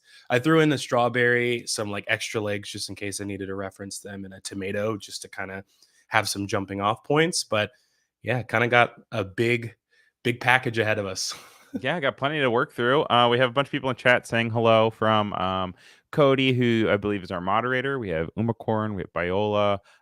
Thank you for being here to Oliver and Robert. Reverb Mike, thanks for hanging around all day. Also, hello to everybody on YouTube if you guys are watching over on YouTube. I'm very excited about this. And also, as a quick sidebar, Jacob, I will say that you mentioned your partner as you were brainstorming for these things. You and your partner have to be the most crafty couple that I have ever seen. You did like this reel, and you're like, we made this mask together. We made this thing together. And I was like, wow, I wish I was that active with my fiance. So I'm very thankful. I have a very creative partner. She's like genuinely my biggest inspiration when it comes to this stuff. So she is on top of the person that kind of is my, oh, you're spelling things correctly. Oh, this looks kind of weird. Also, just the person that comes up with all the really good ideas that are on my page. No, that's great. And it's cool that you guys can collaborate and, kind of scratch each other's backs as far as creatively lifting each other up. Absolutely. But she's a great person. So we're mostly working in Illustrator today? Yeah, Illustrator is going to be the main one. It's actually my main focus. Generally, it's just I don't know. I got taught initially on Photoshop when I first started doing art, and it clicked. It made sense, but I wanted a little more of like freedom in terms of being able to kind of move stuff around and drop my own lines, add my own textures, which I've been experimenting with a lot more lately. I don't know. It just feels like the right move. And then are you designing with a mouse or with a stylus? neither. The trackpad. Bad. Whoa. You get carpal tunnel from that, or are you just like powering through? I don't know. I've just learned this way, and I have a lot of friends in the art industry that they still work on the trackpad, and I kind of like the looseness of being able to just like scroll around really easy. Yeah, it's So, totally valid. I loved my trackpad. I even had like a separate one for my desktop, and then it started messing with my wrist, and so I could no longer do it. Now I have a old man like ergonomic hey, mouse I'm that I sure use. I'm not far away from that truly. I do have a mouse. I just, especially for like on the fly stuff like this, I find myself gravitating more towards just having a tactile keyboard and, being able to just essentially be right on my laptop and do the thing that I'm doing instead of, kind of being down here. I don't know. It feels more fluid. Right. I also feel bad that I kind of like have automatically thrown you into this work mode and talking about your process, where I haven't really given you a chance to kind of speak to your own work and give your little elevator speech about yourself. Do you want to just do a quick elevator pitch of who you are as an artist? Sure. And yeah, don't feel bad at all. I'm here for the ride, so I'm excited. Yeah, I am a full-time graphic designer. I probably go more towards an illustrator. I've been illustrating full-time for about 2 years after I quit my full-time job and moved up Congratulations. to Philly. Thank you so much. Um, I really, really enjoy just doing stuff for friends, and working with Adobe has been great. PBR has been fantastic. A lot of my content kind of bases around um, designing and like my transparent process of how I got here, because I still make a lot of mistakes even now. Like, I have changed up my content creation, I've changed up my flow, changed up the programs I'm using and the way I'm approaching art. So it's all kind of a learning process for me, and I want people to see that like I also tend to mess up all the time too. So yeah, it just felt like the right direction to go to. And I had a lot of people in my life that were very transparent about their creative flow with me, so I would always want to be that for them. And other than that, I mean, I just kind of am having fun with it, kind of doing the artist life of just having fun, creating stuff to create stuff. I'm very thankful that I've been in a position where I can kind of create what I want and have a lot of fun and not Right. be punished for it just yet. So All right. You've also made quite the presence onto social media as well. And you've started creating these kind of tutorials of both industry standards and also tricks within software. How has that come to be? And are you enjoying creating reels, or do you miss when you only had to do static stuff? I mean, so in all honesty, like for full transparency, I never really started with the static stuff. I started with the reels, like back in the forbidden times of 2020. Ooh, Yeah, I picked up on TikTok and I started off doing, funny enough, sewing content because I always wanted to make my own clothes. So this is no a way. Okay. crazy pipeline. So I'll give you the like long short of it. I moved back in with my mom, as most of us did during COVID, because it made the most sense. Yeah. And one of the things that I really always wanted to try, but never had the time because of work or just, laziness, was I wanted to learn how to sew and make my own clothes. So Okay. I partnered with my mom with that. And then I started making my own clothes. Well, making my own clothes turned into, well, I kind of want to customize them even more. So I started doing DIY screen printing on my clothes. And then the DIY screen printing went into, I want to go even further, and I kind of want to like design my own designs and not use clip art. So then I started picking up Photoshop and Illustrator. And from there on, it just kind of tumbled into this, oh, I'm a sewing TikToker. Now I'm a screen printing TikToker. Now I'm a, fully web-based design TikToker. So it went really fast, but it That's kind how of these fell things into go. place. Yeah, it felt very natural. Reverb Mike saying you reap what you sow. Ha ha ha. But also for any of our viewers that are unfamiliar with screen printing, what is screen printing? Yeah, so screen printing is essentially the process of using a silk screen, and you're putting a chemical on this silk screen essentially to have a negative and a positive. The negative of the screen is what is going to be being pushed out onto your t-shirt. So you can use a squeegee, you could use some people use cards, like, debit cards if it's a small enough print. But it's just the process of transferring ink from a screen to a t-shirt. It's a very simple process. It seems very complicated, but it's kind of how you see every graphic design style out there right now. It's how they do it. Yeah, I'd be curious is there anyone in chat, either on YouTube or Behance, has anyone ever screen printed before? And if you have, what have you screen printed? Screen printing is something that I've always wanted to do. I lived with a screen printer senior year of college, and we were always like, you'll teach me one day, and then we just never got around to it, because whenever we had free time, we just were college guys. Sure.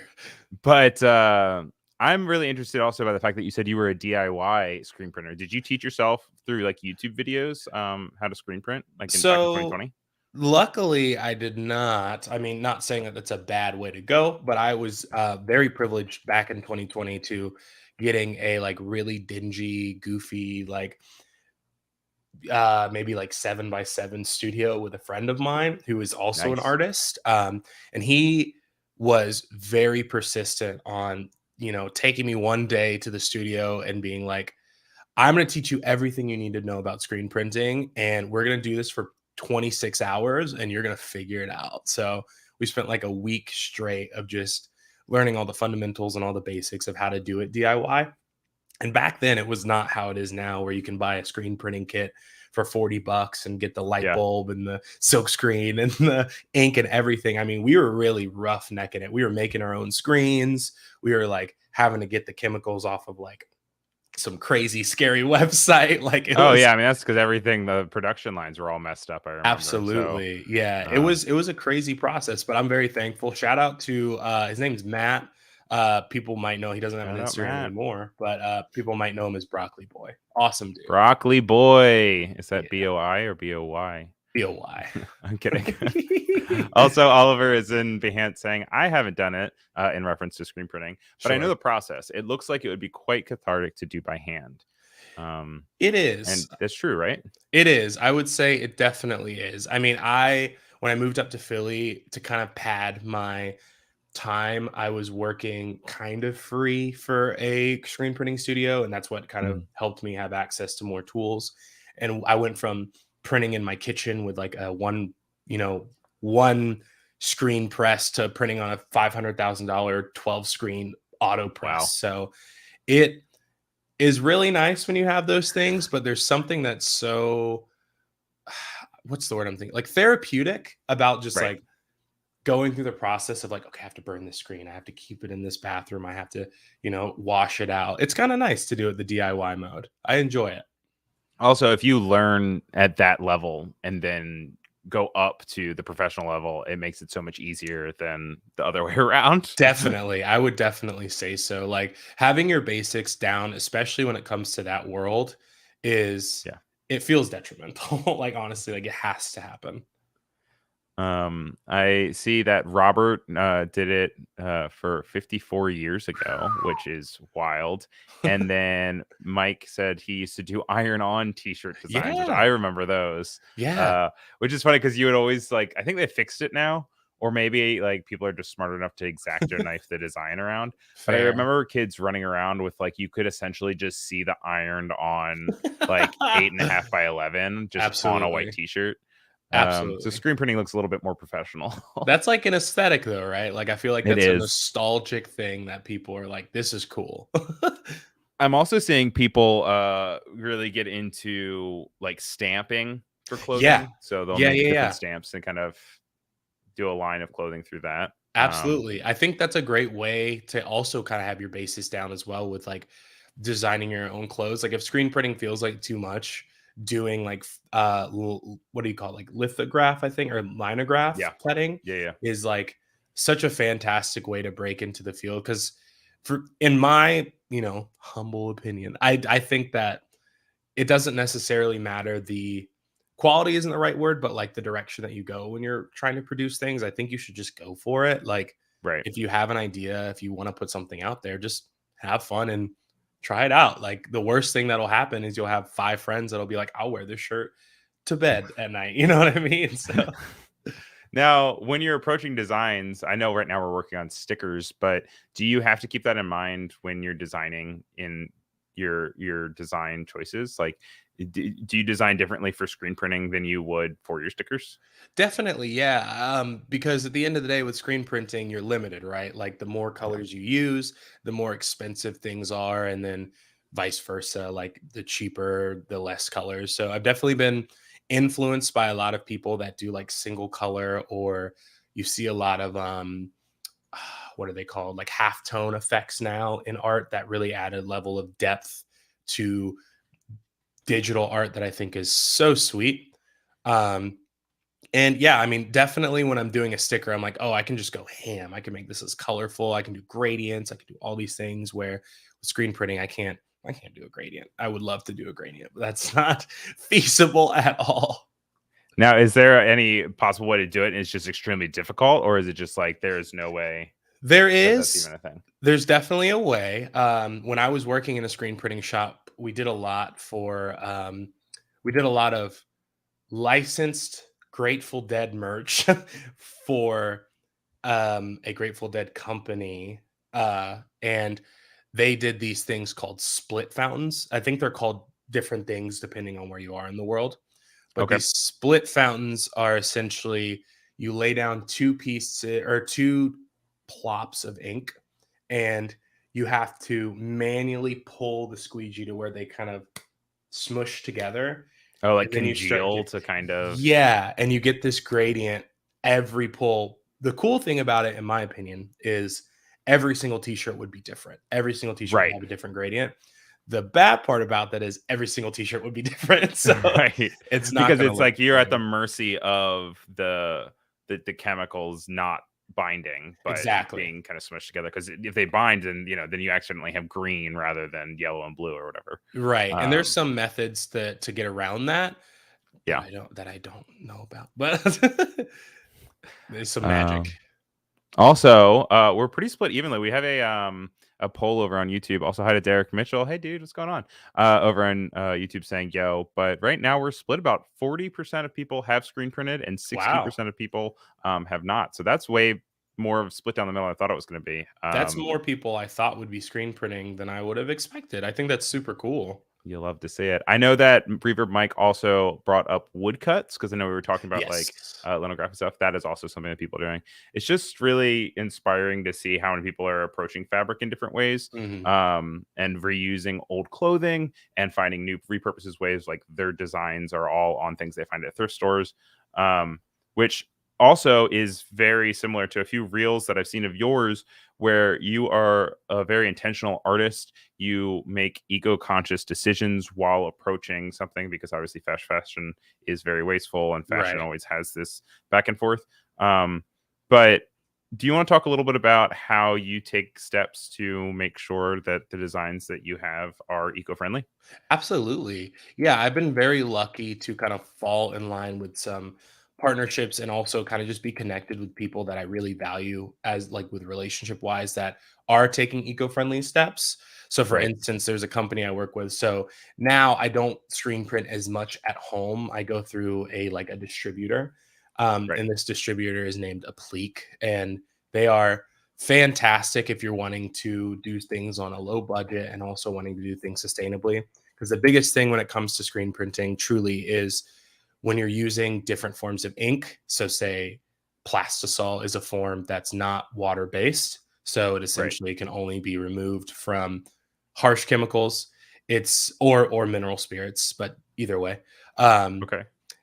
it looks the best, but it's also the worst for the environment because you're using a lot of paper towels, things like that, like things that you probably, or could not be using. Where with this company, they're doing this new form of, I say new, it's not really new, but it's on the up Gaining and up. traction, kind of. Exactly. A new form of printing called direct to garment printing, which is Okay. probably closer in proximity to the iron on that you were referring to, but it's literally a printer. Like like you're running a t-shirt through like a Epson printer. It's pretty Weird. nuts. Okay. And it's cool. Like, we got to go to a print show and see that in action, and it was truly incredible to see. And it kind of opens up that whole mindset of being able to say, oh, if I run a print run and if I print 30 of shirts of this type and it does terrible, then I'm not stuck with 28 shirts if I sold 2 of them. You can sell Oh, one. because you can print on demand, quite Exactly. literally. Yes, exactly. It's a little more sustainable in my eyes, just because there are some like designs I've done that just have fallen flat. I think that's just kind of the nature of the world. Yes, of course. And it's a less, even outside of sustainability, it's just less risk because you're not, paying $400, $500 on capital, hoping to make that money back. It's like, oh man, I spent $30 on this. Okay. Yeah. Let's go back to the drawing board. It's a lot less discouraging as well too. Yeah, that's such a big overhead for any like barrier for wanting to make your own merchandise or just experimenting with clothing. It's always like, just not only do you have to have a design and figure out how many designs you're going to have, then you also have to like choose, like, do I have a bunch of larges? Like, what if someone comes by that wants an extra small, but the only thing I have is that. It's like so many variables. Derek is saying also he took a class in college and he absolutely loved it. He wants to set up a space again for that. And then Mike is mentioning that it can scrub the best when your shirt becomes a rag. It's true. That's true. Yeah, definitely a thing. And then Robert's mentioning he has also done linoleum print as well, which I would love to see how that even plays out. Linoleum printing is very cool. I think that's actually the correct term. When I was referring to lithograph printing, I think it's actually called. Oh, understood. Okay. Super cool. But right now you're working through making some stickers for a farmer's market. The farmer market right now is my favorite time of year, which doesn't seem accurate because people are like, why wouldn't you want it like in the summer? But they have a bunch of like cinnamon and apple flavored donuts at my farmer's market right now. And I have way too much cider for my own good between the months of September and November. You mentioned donuts. There's a place that we have that sets up at the farmer's market, but they have their own like physical location called Dottie's Donuts. Oh, cool. Let me tell you, if anyone in the chat ever comes to Philly, that is the best donuts you will ever have in your life. And heard it here first. They're vegan. They're all vegan. Oh, no way. Okay. And they're fantastic. All right. Now, do you follow a vegan diet? I do not. I have like a more like healthy lifestyle, but I was vegan for 5.5 years, just about. Whoa. So, okay. All right. Yeah. Made the big switch because, with my partner, I should probably establish my partner lives in Canada. So I travel back and forth a lot. We travel out of the country a lot. At a certain point, I was like, I kind of want to experience some of this stuff differently and get the whole vibe. Like, I can't have poutine, Right. So. That said, I will call out that, and this is a tangent, but the quality of vegan food of the last 5 years has skyrocketed in the right direction. It's like, unreal, right? It's really incredible. I mean, especially ice cream. Like, vegan ice cream is great. I feel like it's better than regular ice cream. Yeah. So that's always kind of like exciting to see the food science change over such a short period of time.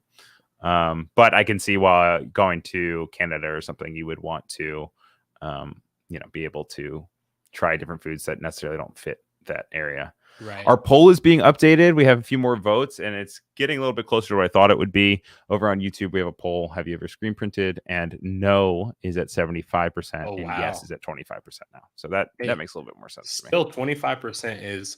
I think when I started screen printing, there was like no one. It was like, what is this witchcraft? Why are people doing this? Like, it felt so taboo to be screen printing, and now it's like, you have so many people connected through that community. I think it's really, really cool. Yeah, it's a community I want to be a part of. I got to learn. Hey, it's never too late. I'll drive down to Philly. I'll see you in a little bit. Absolutely. See you soon. I still got the setup downstairs. That's nice. My roommate in college had a carousel that we had in our backyard, but that like rained all the time, so I'm sure it got See? rusty. Backyard is so smart. Yeah, but I'm it was like, a get my Baltimore geeks backyard, in. so like, you know, it was filled with rats. But Hey. we used it every now and then. That's part of it, right? The Baltimore rat vibe. I love these eyeballs. Thanks. They're cool how they split it in half. Yeah, It's a cool style choice. I picked up on this probably like a year ago at this point, and I try to be what's the word I'm looking for? I try to add like diversity in terms of like limbs and eyes and mouths and stuff. But Mhm. as of my late design, I've just like I love the consistency of just using the same eyes across 90 different characters. I'll Right. change mouths and stuff up a little bit, but like even in my layers panel, I think down here, yeah, I had some like pre-made mouths and eyes to reference just in case like I was gonna use them, which I think I might use this mouth too, but I really enjoy that style. I don't know where it came from, honestly. Kind of just came out of This is nowhere. cute. It's not. It doesn't remind me of anything else, which is always nice to see. I appreciate that. And also, when making anthropomorphic vegetables, you always have to also have that dreaded comparison to VeggieTales. So you're scooting by that. Hey, I appreciate it. Yeah, you're like I want them to be VeggieTales. I do love VeggieTales. I'm not gonna lie. I don't know. I've in the past, I would say year, I've been taking a lot of influence. Before, I took a lot of influence from like clip art, just general clip art. And there's like some designers like Renaissance Man and oh, what's his name? J. What a Crumb. full that, circle we've made. yeah. Back into the influence. Yeah, back into the influence of clip art after like doing whatever it took to be as far away from clip art as you could possibly be. Hey, So now being like, you know what kind of slaps? clip 2004 clip art. Absolutely. I mean, that's on Segways, baby. But yeah, like I've been really influenced by those forms of art for a long time. And just as of like, I would say the past like year, I've been kind of wanting to drift away a little bit and get into more like of a cartoony style, which my influence now, it's so strange and so out of left field. But there's this old, I guess it's an anime or maybe a manga called Dragon Quest. I don't know if you're familiar with this. It's I can't remember the name of the artist, but essentially the guy who did Dragon Ball Z. Like it's his like original comic, if I'm not mistaken, or maybe like in between, something like that. Oh yes, I actually do know what you're talking about. Yeah, that guy does not quit. No, I mean the breadth of work. I forget who I was interviewing. I think on Offset that we looked through a little bit of his work, and I just growing up only thought Dragon Ball Z was its own thing. That's what I thought. Too. But no, there's a whole ecosystem. And just the amount of drawing that man has done is he stays. I'll never draw that much. No, absolutely not. Loda Valder, Leonardo Scarbosa or Scarboza. What a beautiful name. Yeah, absolutely. He says, hey everyone, but I feel like I should refer to you as like a sir or like a king master. That's awesome. Welcome to the chat. We do have a poll, as you can see, it's gone, seeing if people were screen printing. We are about halfway through right now, so you joined right the best time because I will be giving a quick little recap. We are working with Jacob Paris to work for free, but the free part of it is not because he's not getting paid. The free part is because Adobe's paying him to work on something that he can contribute to his community, whether it is a loved one or family, friend, or business. And he has chosen to work with a set of stickers for a farmer's market, which is always really great because you got to support your local produce. The stuff from the grocery store just doesn't taste as good. To that point of making stickers, not as an endorsement by Adobe, but as an endorsement by Jacob Paris. What sticker companies do you like to use? So personally, for a long time, I was using Sticker Mule. That was like my go-to. Sticker App is also fantastic.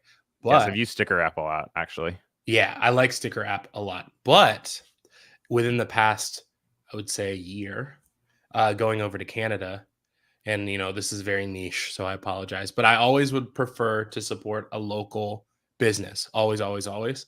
And Are you pulling the Canadian sticker card right now? I am. They've got it better. Typical. I'm saying. It's what everyone always does. They always talk about Canada's export of stickers. Absolutely. The Canadian export, or the Canadian sticker export is just, multi-billion-dollar company. No, Multi-billion-dollar industry.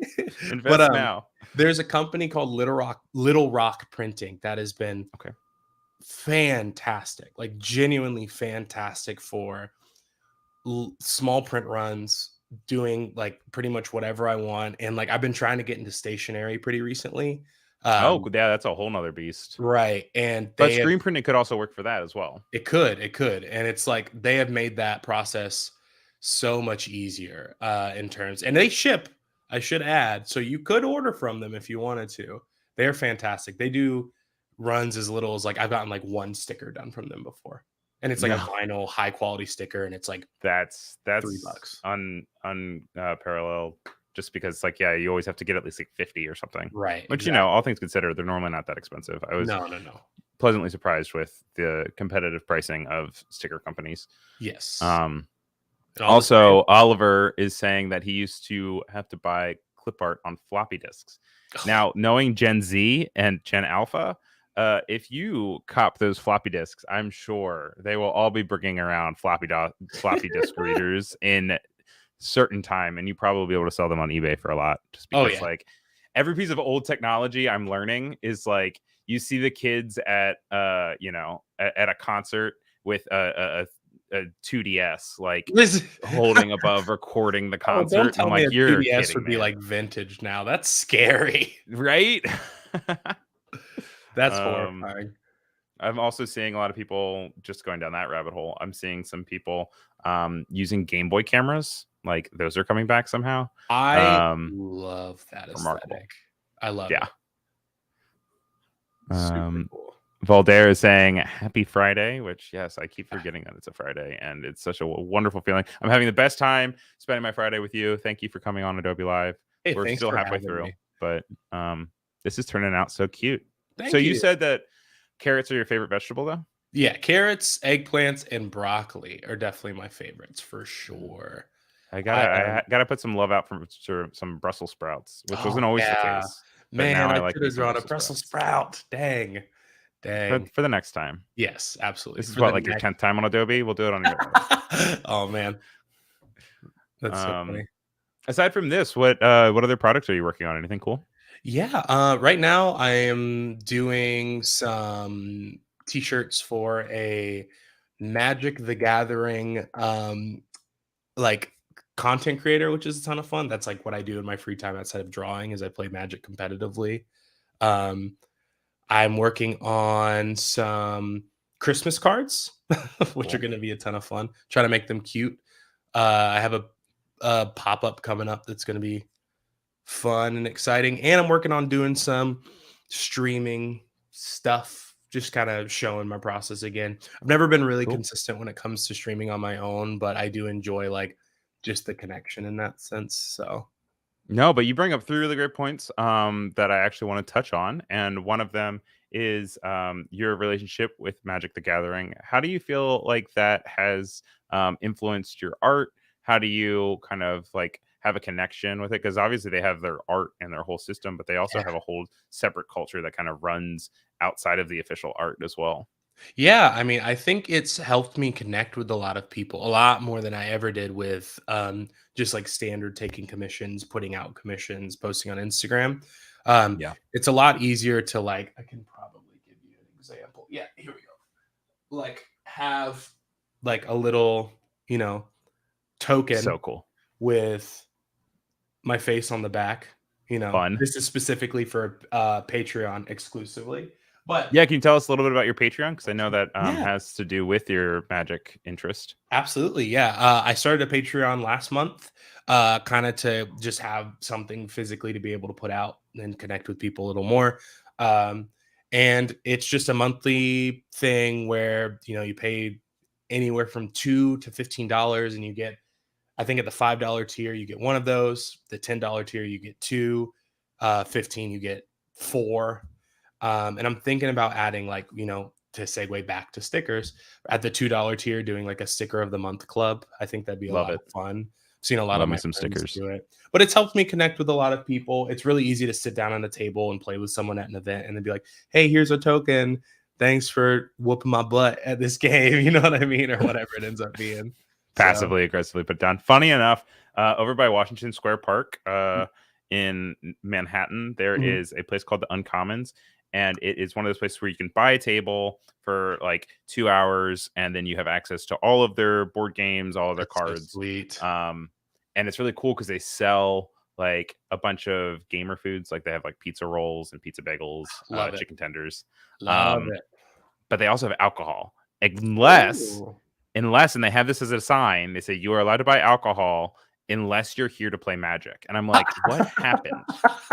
There's a reason this sign exists. There was something that happened. Yeah, and absolutely. now I want to know. I just That's awesome. That's really funny. I always think that's funny. We need more people in the Magic community or something. I don't know. I guess people like put money on it and stuff, or people just get really intense, which I understand. Oh man.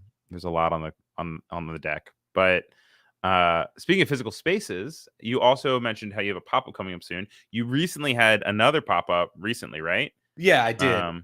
I did. How did that come to be? And can you tell us a little bit about your experience with doing quick physical pop-ups? Yeah, that's very, very, very new to me, for full transparency. Well, congratulations. That's awesome. Thank you. It's a lot of fun. I would say within the past,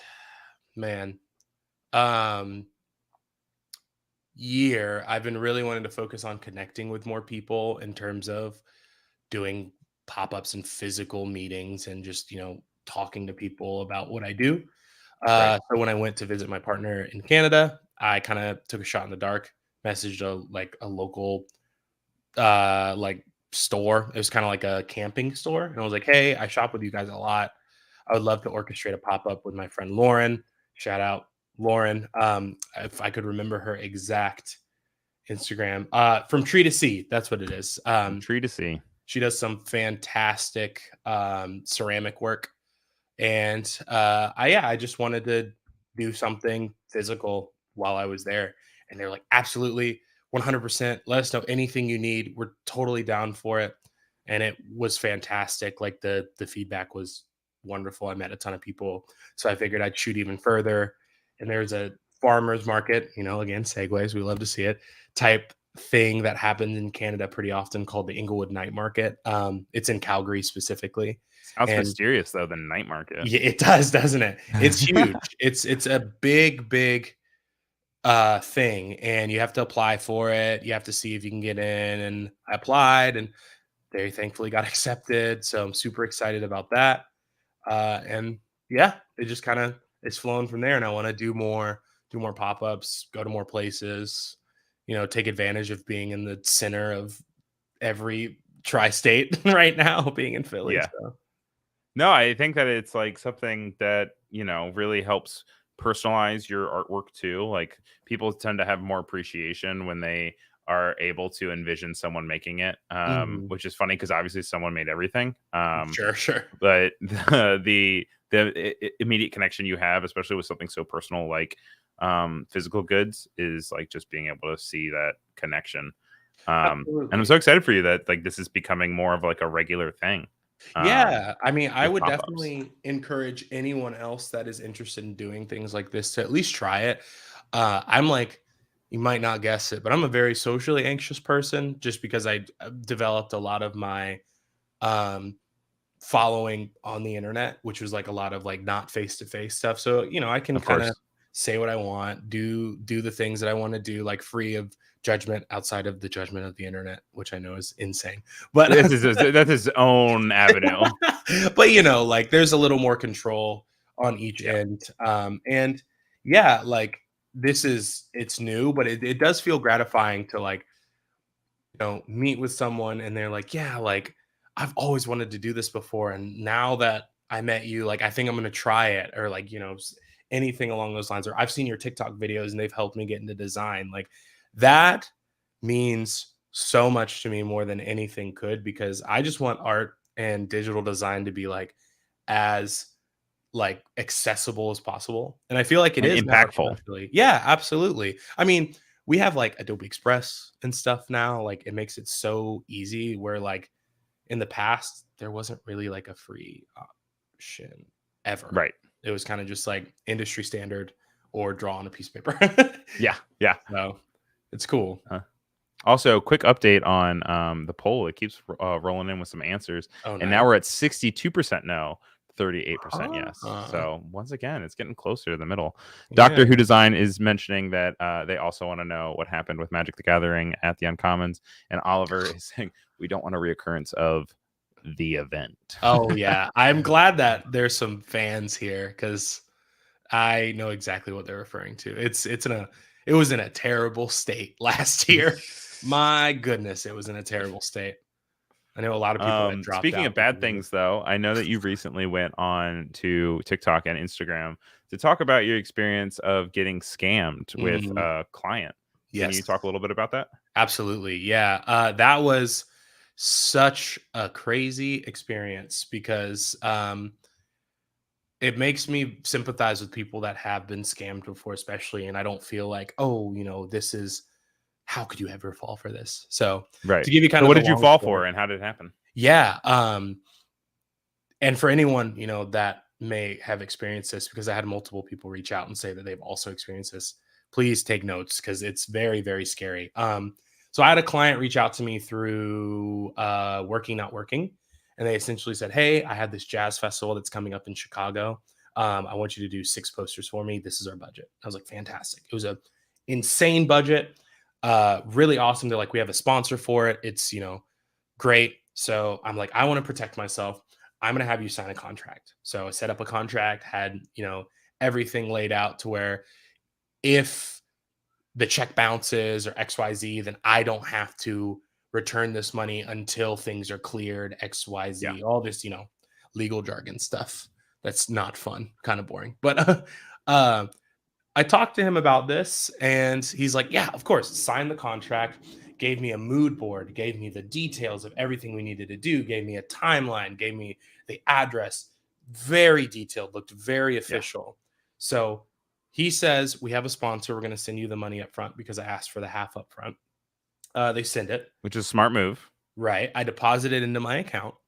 And lo and behold, I get a message as soon as the check is deposited into my account a day later saying, oh, you know what? Actually, so one of our artists that we were working with already presented 3 of the designs that we were looking for. So we're actually just looking for 3 from you now.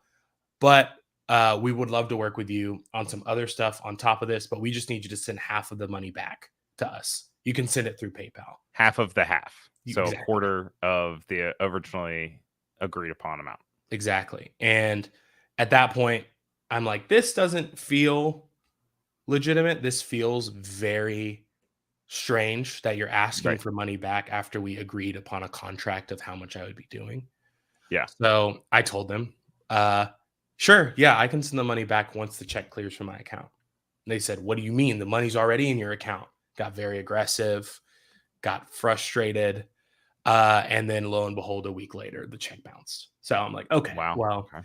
the idea there would be, put me in a position where, wow, I'm getting all this money for this awesome commission. And then, they want to work with me still.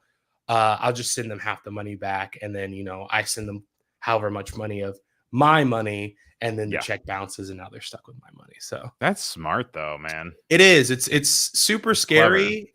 And I talked to a few artist friends and they said that this also happened to them. Like verbatim happened to them. And I'm like, that's so scary, like that can just happen.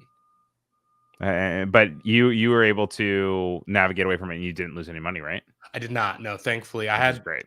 I was surrounded by a really, really great group and support of people that were kind of walking me through it, telling me the next steps. My bank was very not embarrassed, or not embarrassing. I guess they weren't shaming me. So it ended up working out to being okay. But it was definitely super disappointing too, because that's the idea would be is like I'm trying to move eventually, and that's money that would have been able to go into a savings account. So, you could have seen it as like, oh, it's a desperate situation, because of course it is. We're all wanting a little extra money, right? Yeah. So, Aaron is saying it's incredibly frustrating, and there's so much effort to take advantage of people just trying to do their work. And Oliver says, I've heard of that scam before. Glad you did the right thing and waited to see if the money cleared. To which, yeah, no, this is news to me. Until I'd seen your reel, I had never known of that experience. yeah, I felt like it appreciate was very valuable to share. And Oh, that's 100%. what Absolutely. kind of, falls back into the transparency thing, is like, I would hate if someone was like, I'm going to start doing art for the first time. And that And was their then, first experience. oh my goodness, like I couldn't even imagine. I've been doing this for 2 years and it was devastating. I couldn't imagine somebody doing it for like a couple months. Yeah. It's devastating. Okay, so real quick, I know you just added color to everything. One of the things that you also talk about on your reels is your relationship with design and colorblindness. Yes. I know that colorblindness is more prevalent in males than females. So that tracks. But what is your experience? When did you find out you were colorblind, and how does it affect? And then lastly, what kind of colorblind are you? Are you like red green, or the blue orange? I think there's a bunch of different ones. There's a whole bunch of different ones. I learned, well, I guess to start from the beginning, I learned that I was colorblind probably like when I was like 10 or 12 or something like that. Pretty young. One of the dot tests. Yeah, the dot test for sure. And as I started designing art more and more, it's kind of why I gravitated more into brighter colors, is because the ones I can see. This is, to dial back with my partner. She helps me a lot with colors, like a lot. I'm super, super thankful. And I've tried a whole bunch of different methods of like drawing in like grayscale and then adding the colors later, trying to do like different types of like color studies and like referencing from other people, but it just doesn't ever really like set in motion for me. So really now I kind of just stick with bright colors that I know I can see. So like with this, like I very intentionally was like orange, green, purple. Like these are colors that I can see pretty well. And I'm sure they're maybe a little more dull for some people, but I like to be very genuine with how I put my art out in the world. And I like for people, so if it is like a mistake, people can look at it and be like, oh, okay, like, this is what this is. So right.